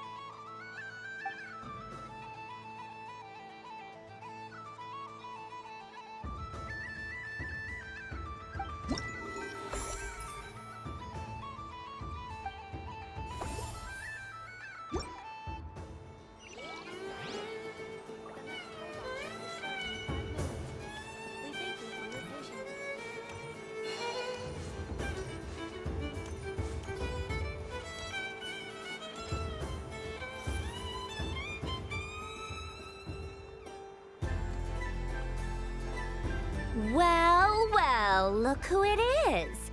I heard someone went and disappeared on us the moment we let her out of our sight. They looked all over for you. Frankly, I didn't think you'd be back for Moon Prayer Night. Were you worried about me, Sandrone? You would like that, wouldn't you? Do you even hear what you're saying?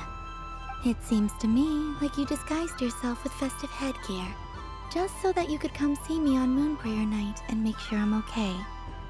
You didn't even bring Polonia with you. You? I thought you couldn't see. I cannot. But I sense the confusion of those around us rippling through the Kuvaki currents. Based on what I know about you, let me guess what you're wearing. Is it cat ears? Shut up! I'm only here to protect the Fatui's interest in this territory. Running into you was pure bad luck.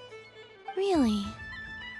But you were the one who asked Arlecchino to help everyone find my name. Columbina! Ugh! Just one more word, and I'll unscrew your vocal cords. It's Columbina hyposelenia now. Tell someone who cares. I've missed you, Sandrone.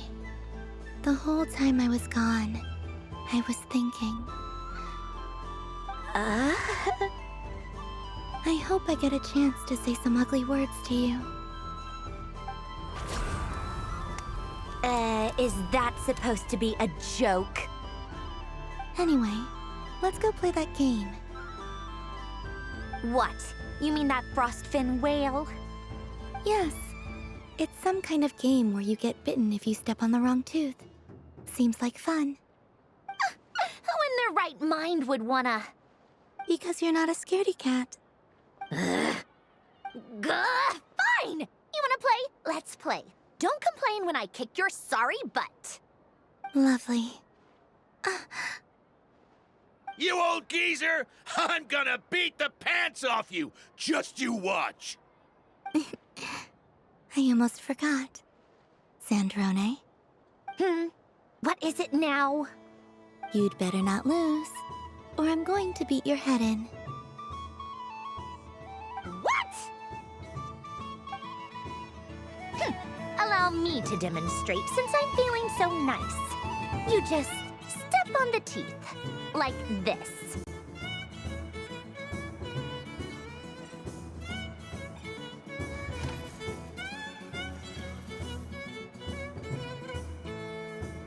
Which should I pick?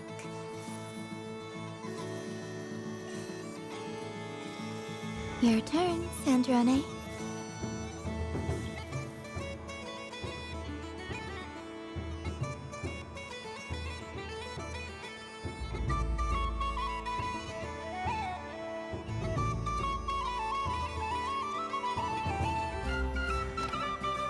Don't come crying to me if you get bitten.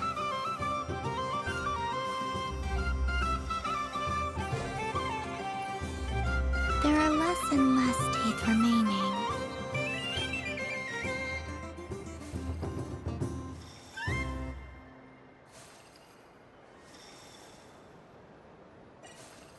Huh? What's that noise?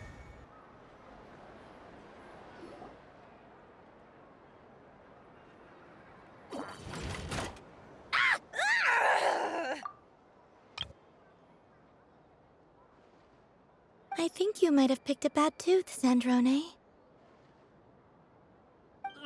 Shut it!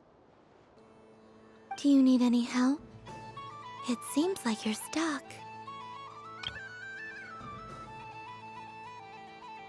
No! It's just a blasted... toy! How is its grip this strong? Stop laughing! All right. Well, you lost. So just like I promised... Hey! What are you doing? Are you seriously? Hiya! Why, you... Oh, just you wait!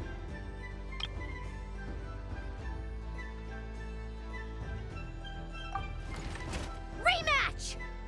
Are you all right, Sandrone? That was quite a strong bite. Are your clockwork parts? Quit your fussing! I don't need it! All right.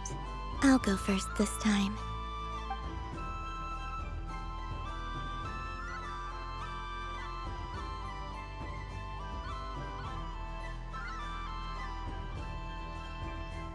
I see it now. She can sense which teeth are rigged. So I just need to avoid the same ones that she does.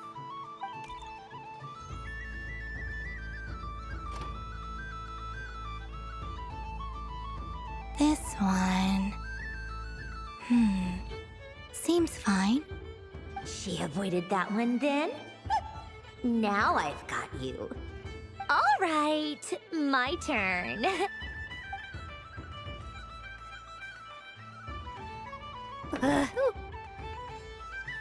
What?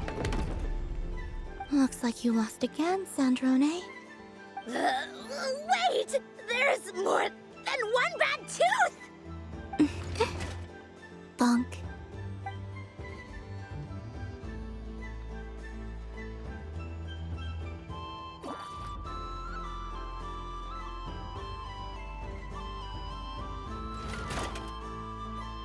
Stupid game! What idiot came up with this? Are you alright, Sandrone? You said some nasty things just now. Oh, I'm peachy. Should I let you bonk me on the head as well? Ah, forget it! Come on, bonk away.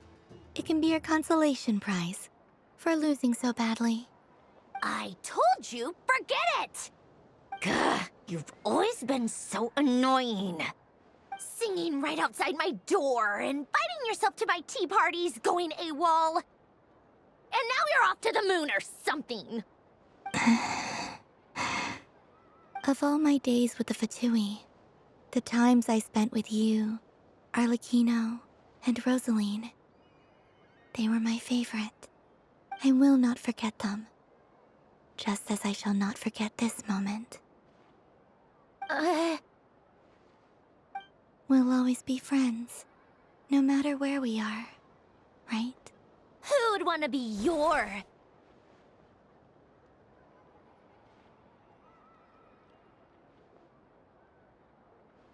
I'll miss you, Sandrone.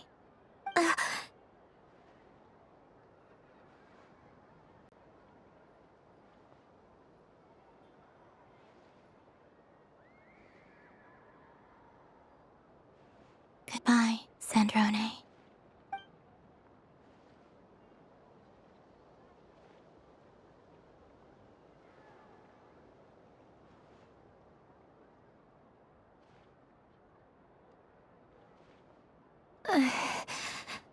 I'll miss you too, Columbina.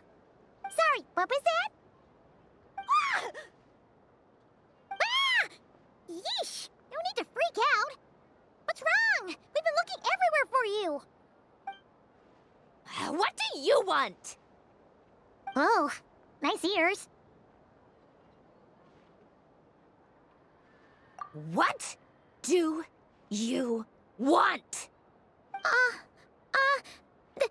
This! Huh? It's your turn to draw something. You're one of her friends too, aren't you?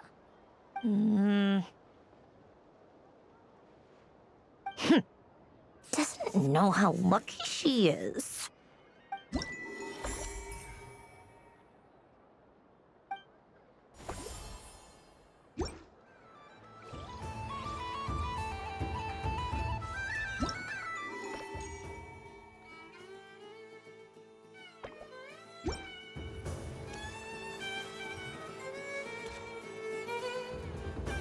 Moon Prayer Candy! Beautiful, tasty Moon Prayer Candy! Buy a whole box, share it with your friends and family! Candy? To share? I wonder what flavors everyone would like. Welcome home, Moon Goddess. Fancy a box of Moon Prayer Candy? Sure. I knew you would. Now, what flavor would you like? I'm not sure. What flavors do you have? Is this for yourself or as a gift? A gift for my friends. Ah, I see. In that case, I'd recommend apple, lockaberry, or midsummerberry. Those are the most popular. Do you have nocturnal blossom flavor? Huh. I've seen couples give those as gifts before, but I did not know they were edible. No? Okay then. Moonfall silver?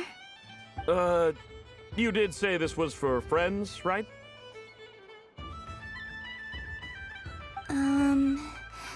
Maybe smetana then. Hey, now that's a creative idea! I've never tried it before, but if you're happy to wait, I can see about whipping up a batch on the spot. While we're at it, you got any other ideas?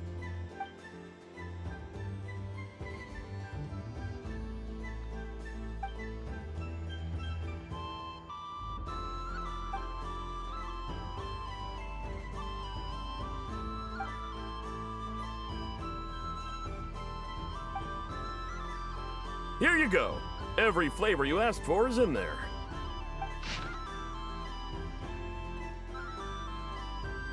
Thank you. I should be the one thanking you! You brought me a whole bunch of new business. It's like a genuine blessing from the Moon Goddess. I hope you and your friends have a lovely night.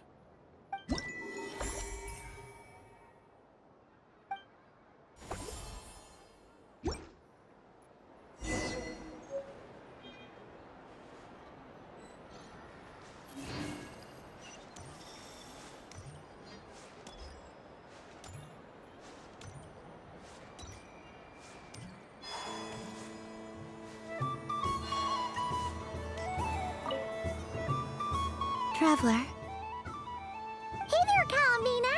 Are you done checking out the festive amusements already? Are you sure you don't want to look around some more? You might not get another opportunity like this for a while. Right now, what I'd like to do is... Oh! Candy for us? Thanks a bunch, Kalamina. Don't mind if we do. Whoa! This one's intense! But it's so tasty! What about you, Traveler? How does yours taste? Oh, sounds good! I'm drooling now! Are there any more Smetana candies in the box? Yes, I believe so. Hey, gotcha! Let's see...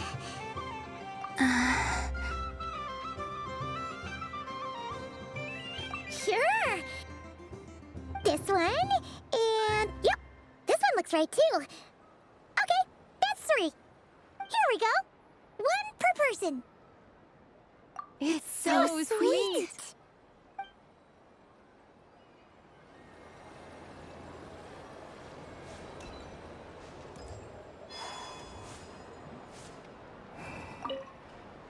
Done being a do-gooder yet? Thanks for coming here with me, Hat Guy. Are there any games you'd like to play? It's your turn to pick. I'll come with you. Why does that hamster think you've grown up? You haven't changed at all. I know you don't mean that. You're just taking the opportunity to make fun of me, aren't you?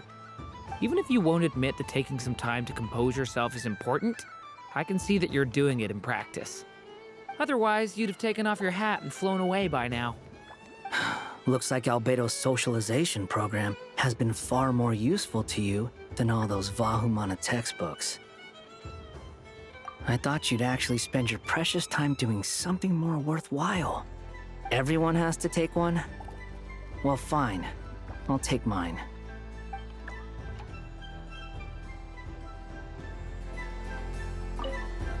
Done being a do-gooder yet?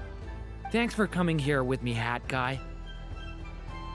Are there any games you'd... Why does that I know you don't... Even if you won't admit, otherwise you'd have... Looks like Albedo's socialization program. A moon prayer candy for me? Huh, thank you. It smells like baked apples and butter. Reminds me of Good Hunter, a restaurant in Mondstadt. I always have to resist the temptation to go there unless I'm ordering food. I understand your homesickness, Miss Columbina. I have a double dose of it, because both Simulanka and Mondstadt are my home.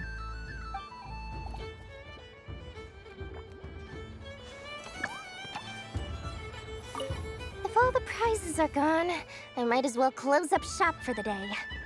But you haven't had your fill of fun yet, right? So the next time a customer shows up, you're going to have to run faster, all right?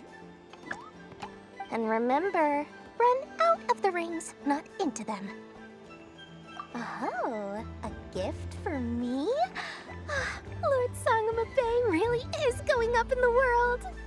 Wow, candy from the moon goddess herself. If I back this up... No, what am I saying? Box this up in exquisite gift boxes? Yes, I can make a fortune. Maybe I don't even need to go to all that trouble. Any old boxes will do. I just need to tell my customers that this candy is blessed by the moon goddess. Yeah, that ought to do it. Sounds like a plan. Time to have Irma earn his keep when I get back.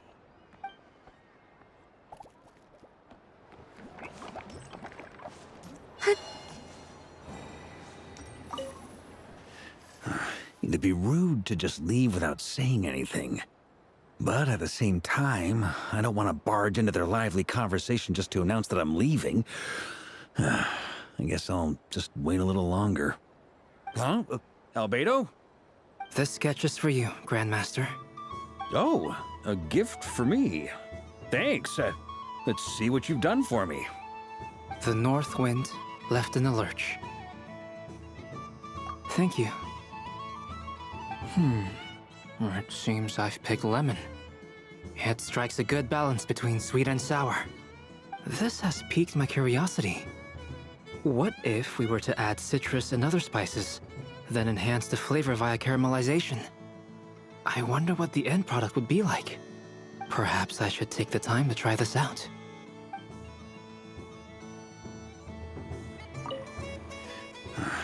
Huh? Albedo? This sketch is for you. Oh. The North Wind left in the lurch. Ooh, I get one too? Nice, thanks. What is that? Oh, it's so familiar. Don't tell me. Oh, I got it. It's like the candy jar dropped into a vat of today's boon. Seems I'm a proud recipient of today's Feast of the Moon, huh?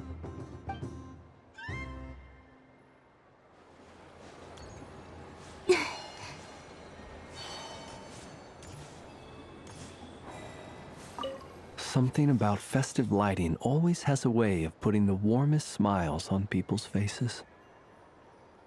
This is most thoughtful of you, Miss Columbina. Kindness exudes from your heart like benevolent moonlight. Forgive me, but I shall have to enjoy this gift a little later. I hope that the flavor I chose is not the only one of its kind. If others were denied the chance to sample such kindness as you have shown to me, it would be a great pity indeed.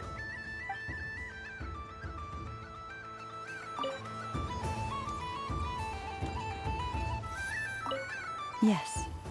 May everyone's wishes come true. Why, thank you. Don't mind if I do. Oh, my. It's so sweet. I'm so accustomed to plain, simple meals that this sweet treat is quite a shock to the senses. But I savor this moment in its entirety because it tastes like true friendship.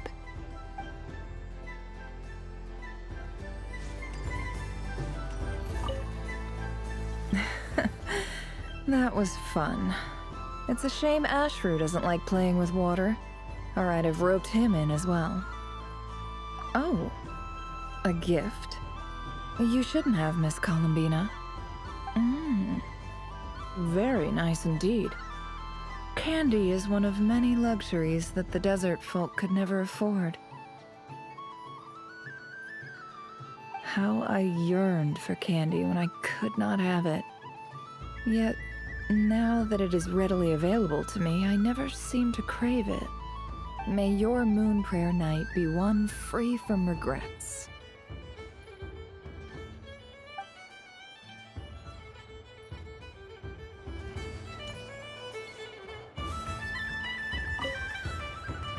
I've seen Lenny and the other children play this game before. It would seem that it's not a bad way to relax, once in a while. Candy? Would you mind if I took a handful extra? I'm sure the children will enjoy them. I must say, Columbina, you really have changed. You never used to show this much consideration for other people, even when prompted. I'm sure Sandrone would agree when I say, I like the present version of you better.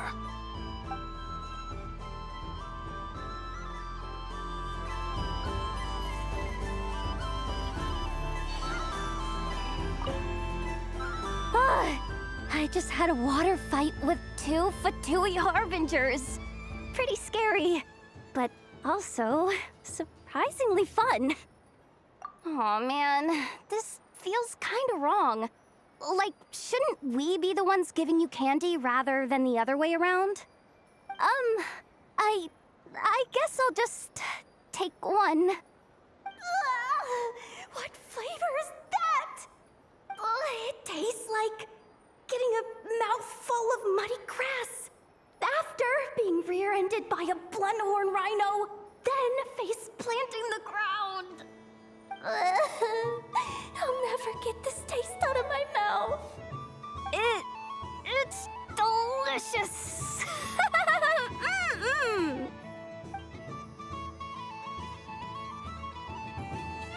What's this? Should I give it a try?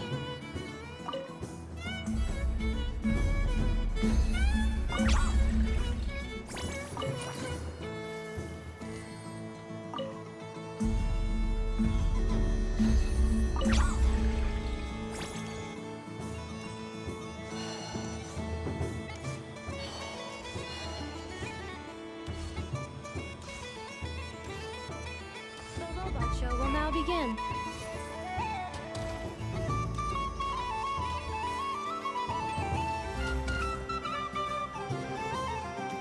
Please welcome to the stage, Cool Your Jets Ducky. Combining precision engineering with water cooling technology, this high-performance sprinkler fires powerful, controlled balls of water for up to 14 seconds at a time, as well as providing accurate plant watering at range. It can also be used to clean those tough-to-reach areas of the house that Aino cannot get to, no matter how high she jumps. Show us what you can do, Cool Your Jets Ducky. Now that's what I call true power. What a demonstration.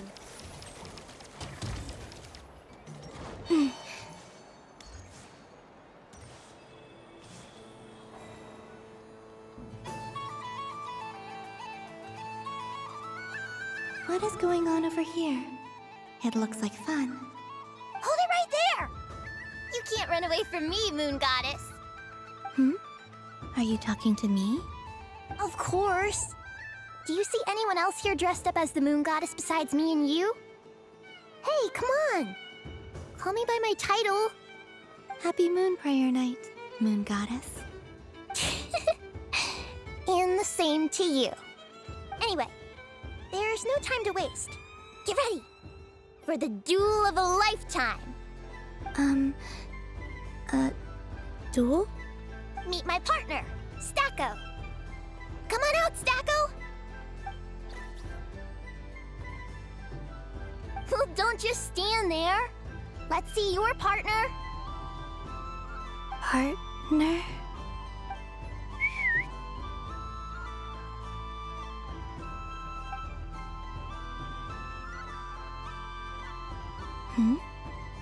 So I need to select a partner and command them in battle. Partner. I need a partner.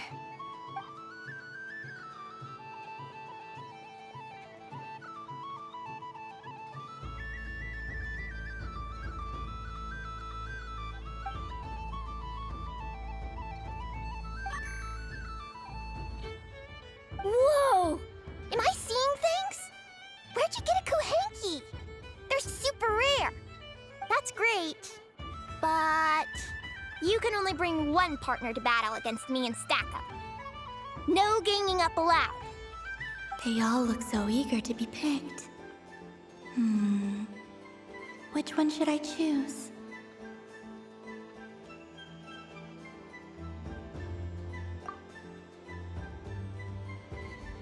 This one usually lives in Nasha Town. She likes falling asleep to the sound of striking hammers. And I bet she's quite familiar with Robot's weak spots.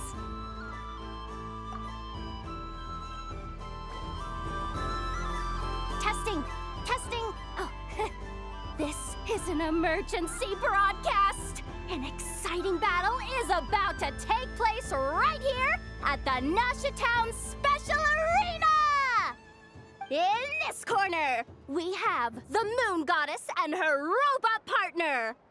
And in the other, we have the Moon Goddess and her Kuhenki partner. Only one Moon Goddess can be victorious in this ultimate battle of destiny.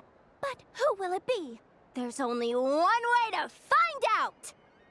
Now, without further ado, let the Battle of the Moons begin! I don't care who we're up against. Stacko and I ain't gonna lose. Let's strike first. Stacko, formation shift. Ho ho ho! The robot has kicked things off with a change of formation. But how will this affect the battle? Nobody knows. The other party chooses to attack. Let's see how their partner performs.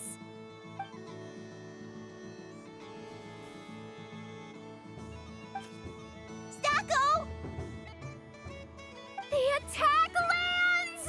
And if those sizzling sounds are anything to go by, it was very effective. Okay then. Stacko, maintain formation and enter your empowered state. Empowered state! There we go! Now we're talking! Absorbing the immense Kuvaki present on Moon Prayer Night, this lean, mean machine has greatly increased its offensive power! Oh, they chose defense! But Stacko's about to attack with full force!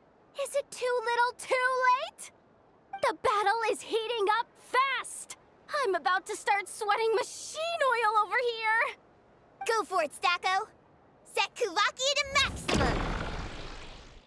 Can their opponents withstand this blow? And what will this Moon Goddess do? Don't be afraid. Fight however you wish.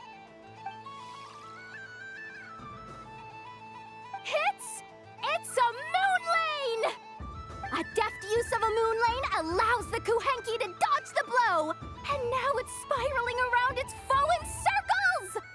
One loop, two loops, the robot's screen is bugging out! It's getting dizzy! Stacko!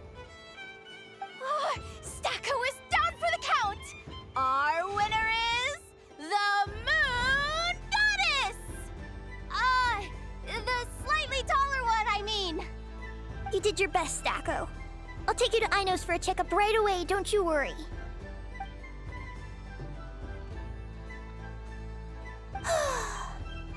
Well, you beat me fair and square, I guess. Honestly, I underestimated you. Won't make that mistake again. I think my partner deserves most of the credit. Just you wait. When I'm a little bit older, I'm gonna come back a whole lot stronger. Be ready for a rematch.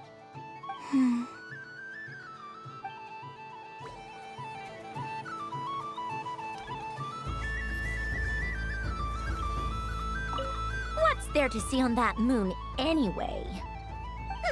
Let her go up there and cry alone. See if I care. You're giving me candy? That isn't like you. This had better not be some weird prank. Coffee flavor? I thought you hated coffee. It's extra strong too. Huh. You didn't do all this just for me, did you? Hey! Don't take it away! I never said I didn't want it. I mean, you can't unmake the candy now.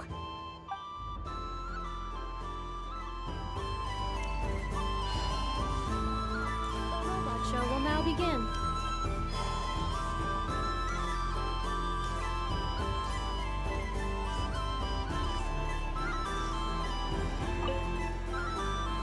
Traveler, Paimon. Columbina! Finished with the festival already? Really? You're sure you don't want to have a little more fun out there? Paimon? Yes, I am sure.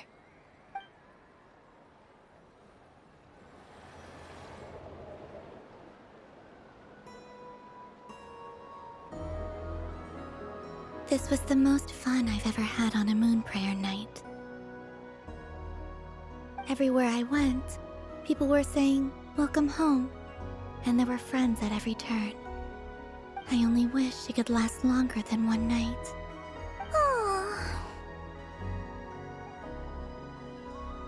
Yes, you're right.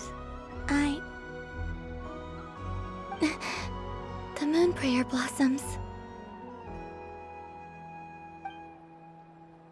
Ooh, look! Look! Moon prayer night has come.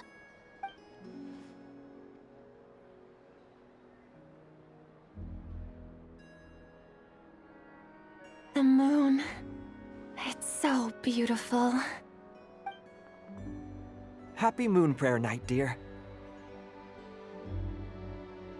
Happy Moon Prayer Night!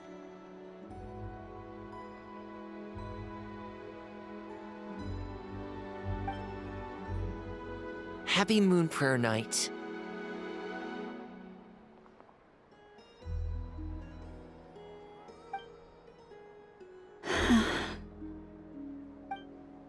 Aww. Huh.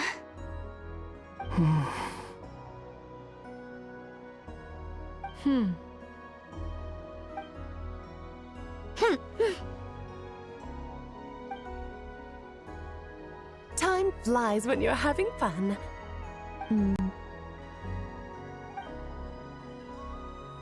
Oh. Looks like the time has come. Columbina. You're heading off, then? Yes, to the ruins you mentioned. And from there, back home to the moon. Wait! I know? At least...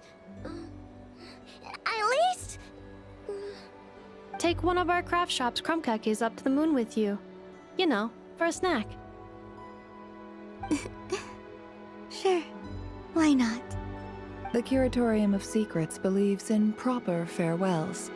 No story should be left without a satisfactory endnote. Never. Farewells are an important affair for the Ratniki, too. We never know when we might meet again. Haha! And here I thought grand farewells wouldn't suit tonight's mood. But I suppose friendly passion is not to be stopped, eh?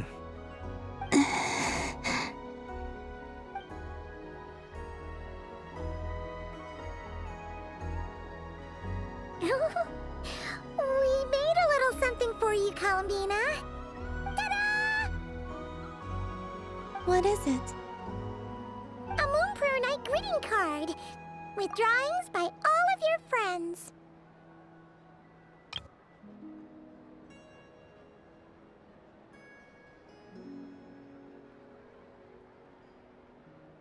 You did mention that you'd like a portrait done, so I took the liberty of creating one for you. I, meanwhile, did the portrait of Mr. Albedo, and Mr. Varka did the same for me. I mean, I think my work was pretty true to life, don't you think? The picture of Ashru was my doing. The two of you seem to get along rather well. Oh, wait, Was I the only one who did a full body picture? That's so embarrassing. I did pictures of me and Anefa. I did my own portrait and one for Hat Guy. Plus, there's the two mages, Arlecchino and Sandrone. So, if you ever miss us, just flip the card open and we'll all be right there with ya. I don't know what to say. Thank you so much, everyone. This whole moon prayer night was more than I could have ever asked for. It is the greatest gift I have ever received. Lama, I figured it out. Figured what out? Remember how the Frost Moon Scions used to use milk as invisible ink to write hidden messages? That was a very long time ago. Oh, are you saying? Yes. When I miss you all, I shall use moonlight in the same way, to write words that only you can see upon the moon itself. Wow, that sounds lovely. Quite. But how will we see them? Simply open your windows on nights when the moon shines bright, and the moonlight will naturally flow towards the words I have written. That sounds most fitting indeed. Very true to form. I'll try to write them in places that won't disturb your sleep. I, for one, would sleep all the better for having read one of your messages before settling down for the night. Exactly. So don't worry about disturbing anyone's sleep. Just promise you'll write to let us know you're okay, all right? All right. I promise.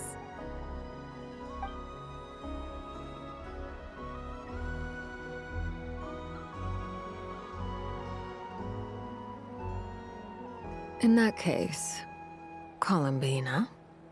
I'm ready.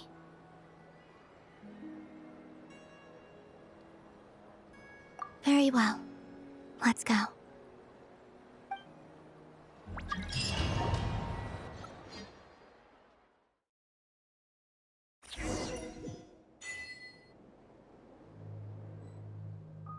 In just a few moments, I will be gone. I still don't know what to expect on the moon. Will I really be able to send messages to my friends? The Kuhenki, the animals of Nod Krai. I'll never get to see them again. I wonder where I'll be when the next moon prayer night comes.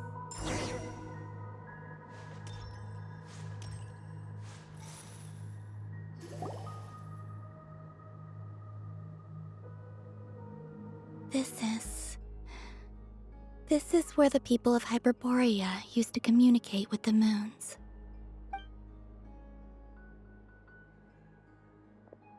Eternal moon, frost moon, iridescent moon.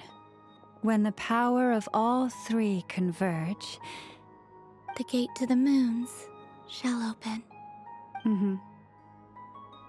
Moon marrow preparations are complete. Only the final step remains. I'm sure Nasha Town is livelier than ever at this moment. Yeah, it's a shame you couldn't be there for it, but it's now or never, right? It's fine. I'm more than happy with this. My last piece of luggage. My only piece of luggage.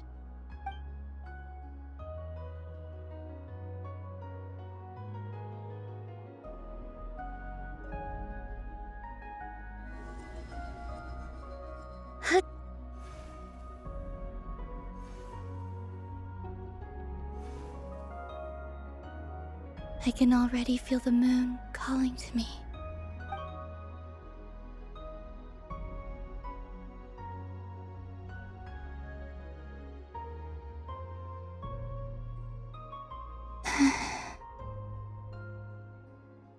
Your home lies on the far side of this light, Columbina. From now on, we will at last have a reason to pray to the true moon. Columbina. Yes? I'm listening. Be sure to come back and see us when you get the chance.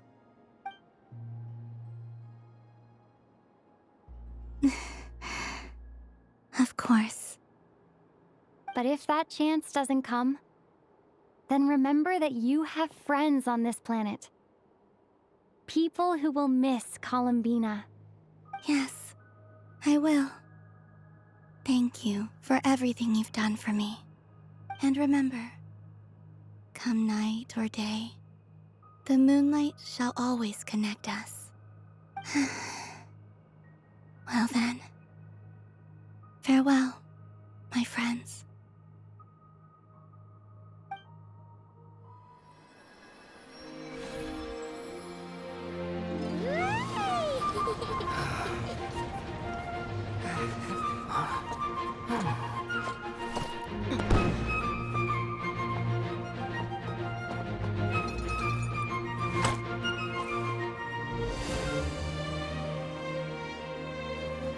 Thank you. This was my happiest night in Teyvat. Farewell, Columbina.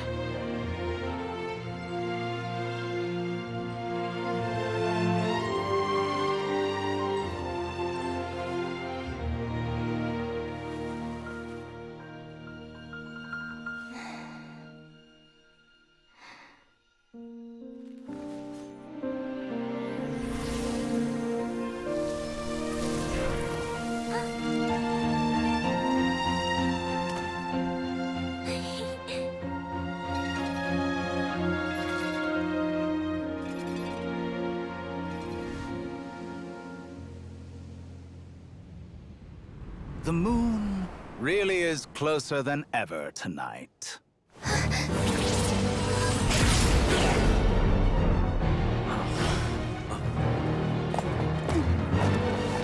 Columbina. All 3 moons in one place. Time for one final experiment. Reason, life, death, time, and space. They all believed I would fail.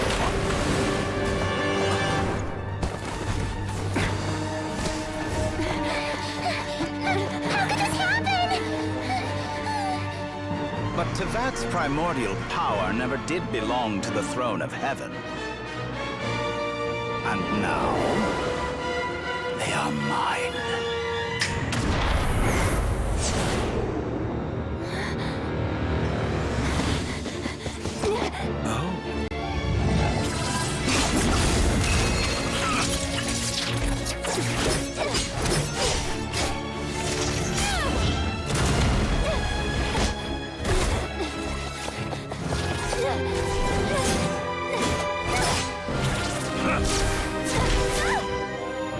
No, as long as I'm here.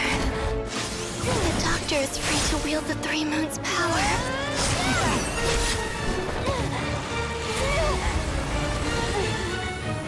It's the only way.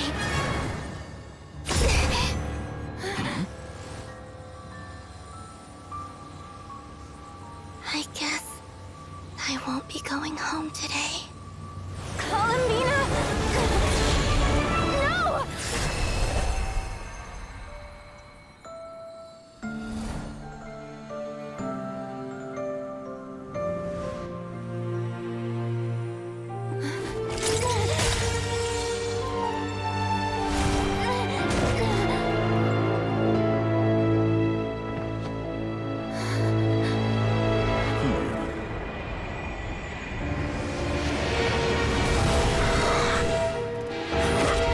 Stubborn world, do not try to control me!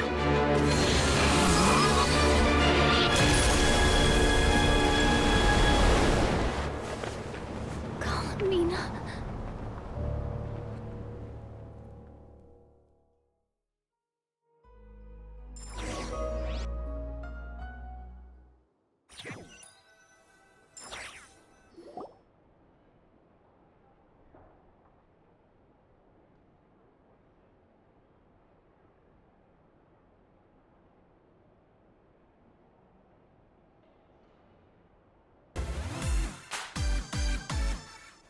Are you all right? Do your wounds still hurt? I had someone prepare a little medicine that could prove effective. Take it if you need to. In that case, Let me relate the contents of the call we made to Alice after the incident occurred. That Dottore is a crafty one. He distracted the Hexenzirkel by creating a huge fuss at Tevat's borders.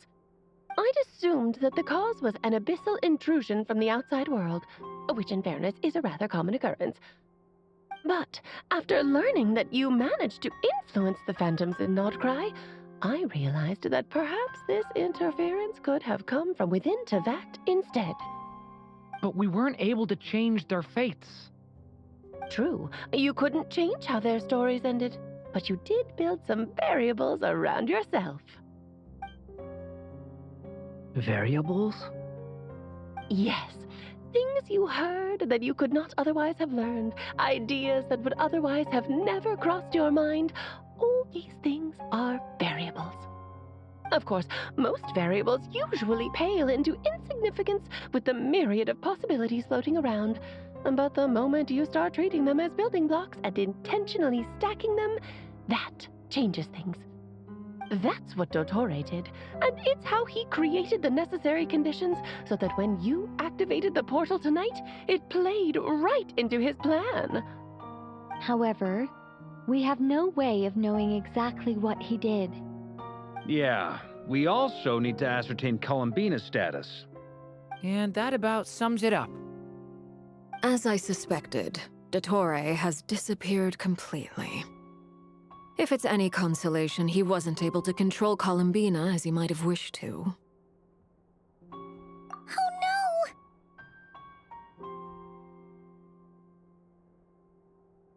What? She did what? All we saw was Dottore appeared and used some kind of power. The next thing we knew, he and Columbina were gone and you were falling into the sea.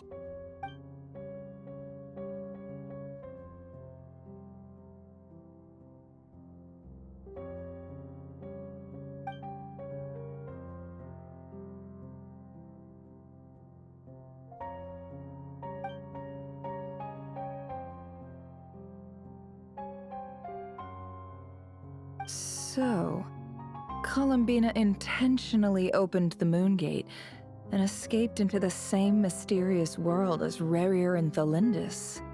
Sounds like bad news.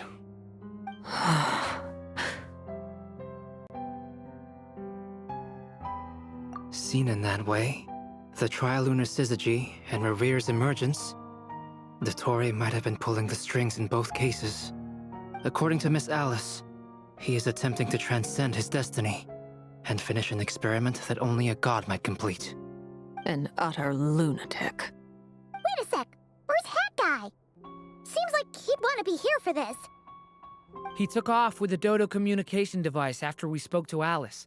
He said he had a hunch that he wanted to investigate by himself. The look on his face was terrifying. I've never seen him like that before.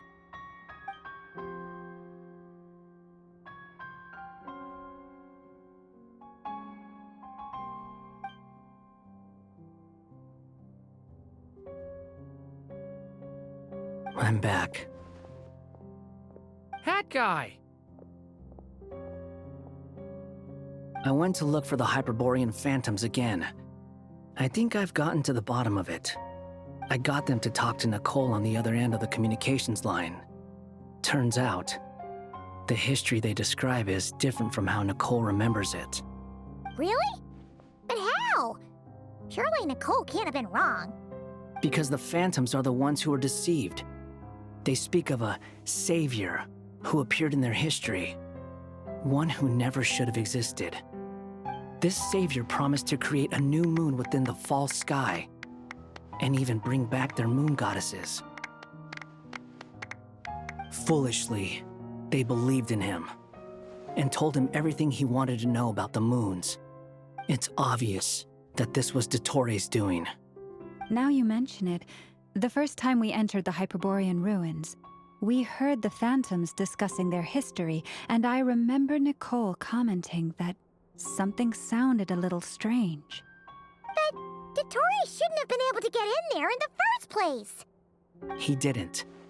Nicole said that this was an anomalous state triggered by disruptions in the causal connections between phantoms from the same era.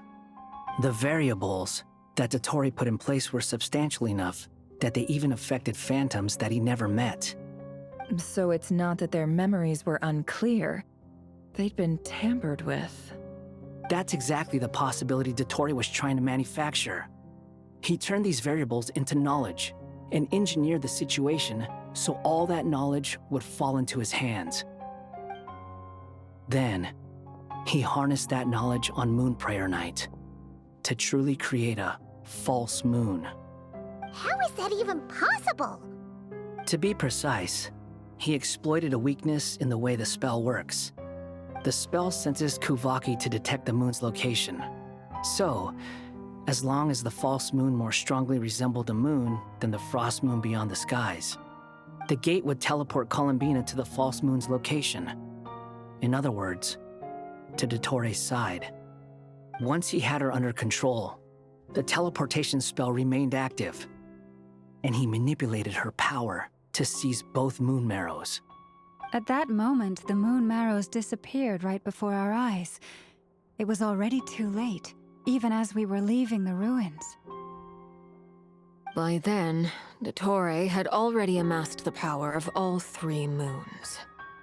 So, where does that leave us? What do we do now? I'd certainly like to know what Her Majesty thinks, now that the concerns I expressed to her have come to pass. But we cannot simply sit and wait for her to decide the matter. And in any case, it is not the Fatui Harbinger Damselette who sees us as her friends, but rather Columbina Hyposelenia.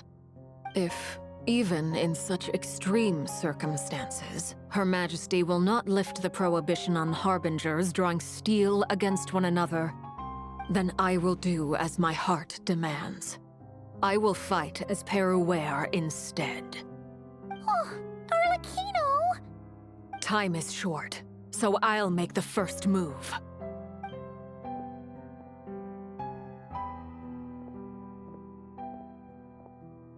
Whew. Even Arlecchino seems to be losing her cool now.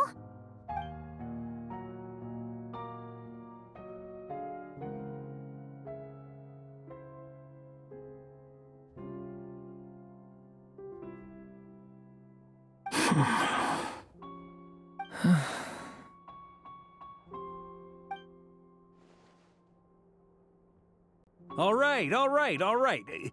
Lose those dejected looks for a moment and let me get a word in. It looks bad, I won't lie. Very bad, in fact. So Dottore's pulled some real dirty tricks to gain the upper hand. For now. And yeah, it's to the point where even the mages say that his variables have affected destiny. I'm not so sure, though. Many have told me that Tevat's destiny is fixed, and that does appear to be the case. Well, what makes Dottore so sure he'll be the exception? And since he was able to stack these variables up, who's to say we can't do the same? You of all people should not be discouraged, traveler from afar. This isn't over yet. And you're not alone in that. Everyone here does, whether they've spoken thus far or not. But none of us are the type to sit back and wait for the sun to shine again. That's exactly how a knight should roll. If they knock you down, you get back up and get back in it. Don't forget, Honorary Knight, you're a legitimate member of Mondstadt too. Burke is right. This is far from over.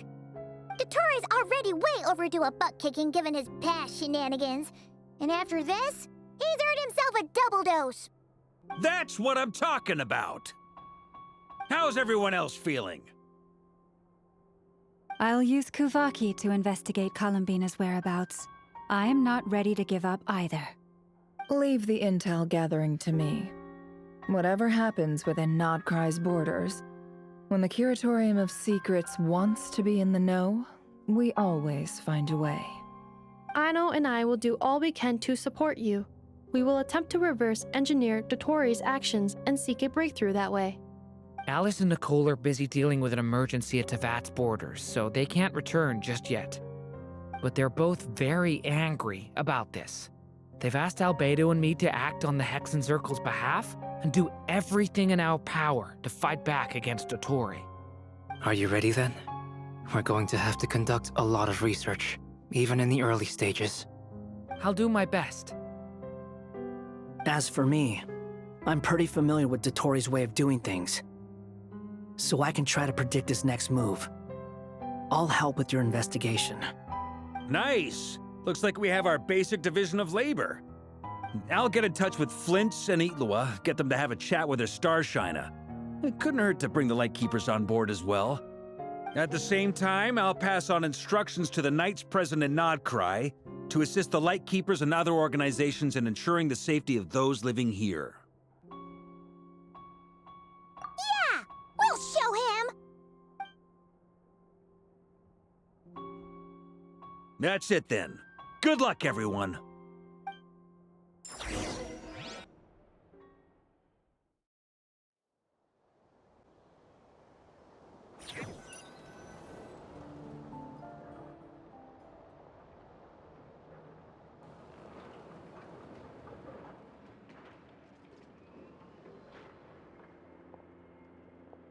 I never thought that Columbina would become my real name. It went from being a Fatui code name to something my friends call me. And remember, come night or day, the moonlight shall always connect us.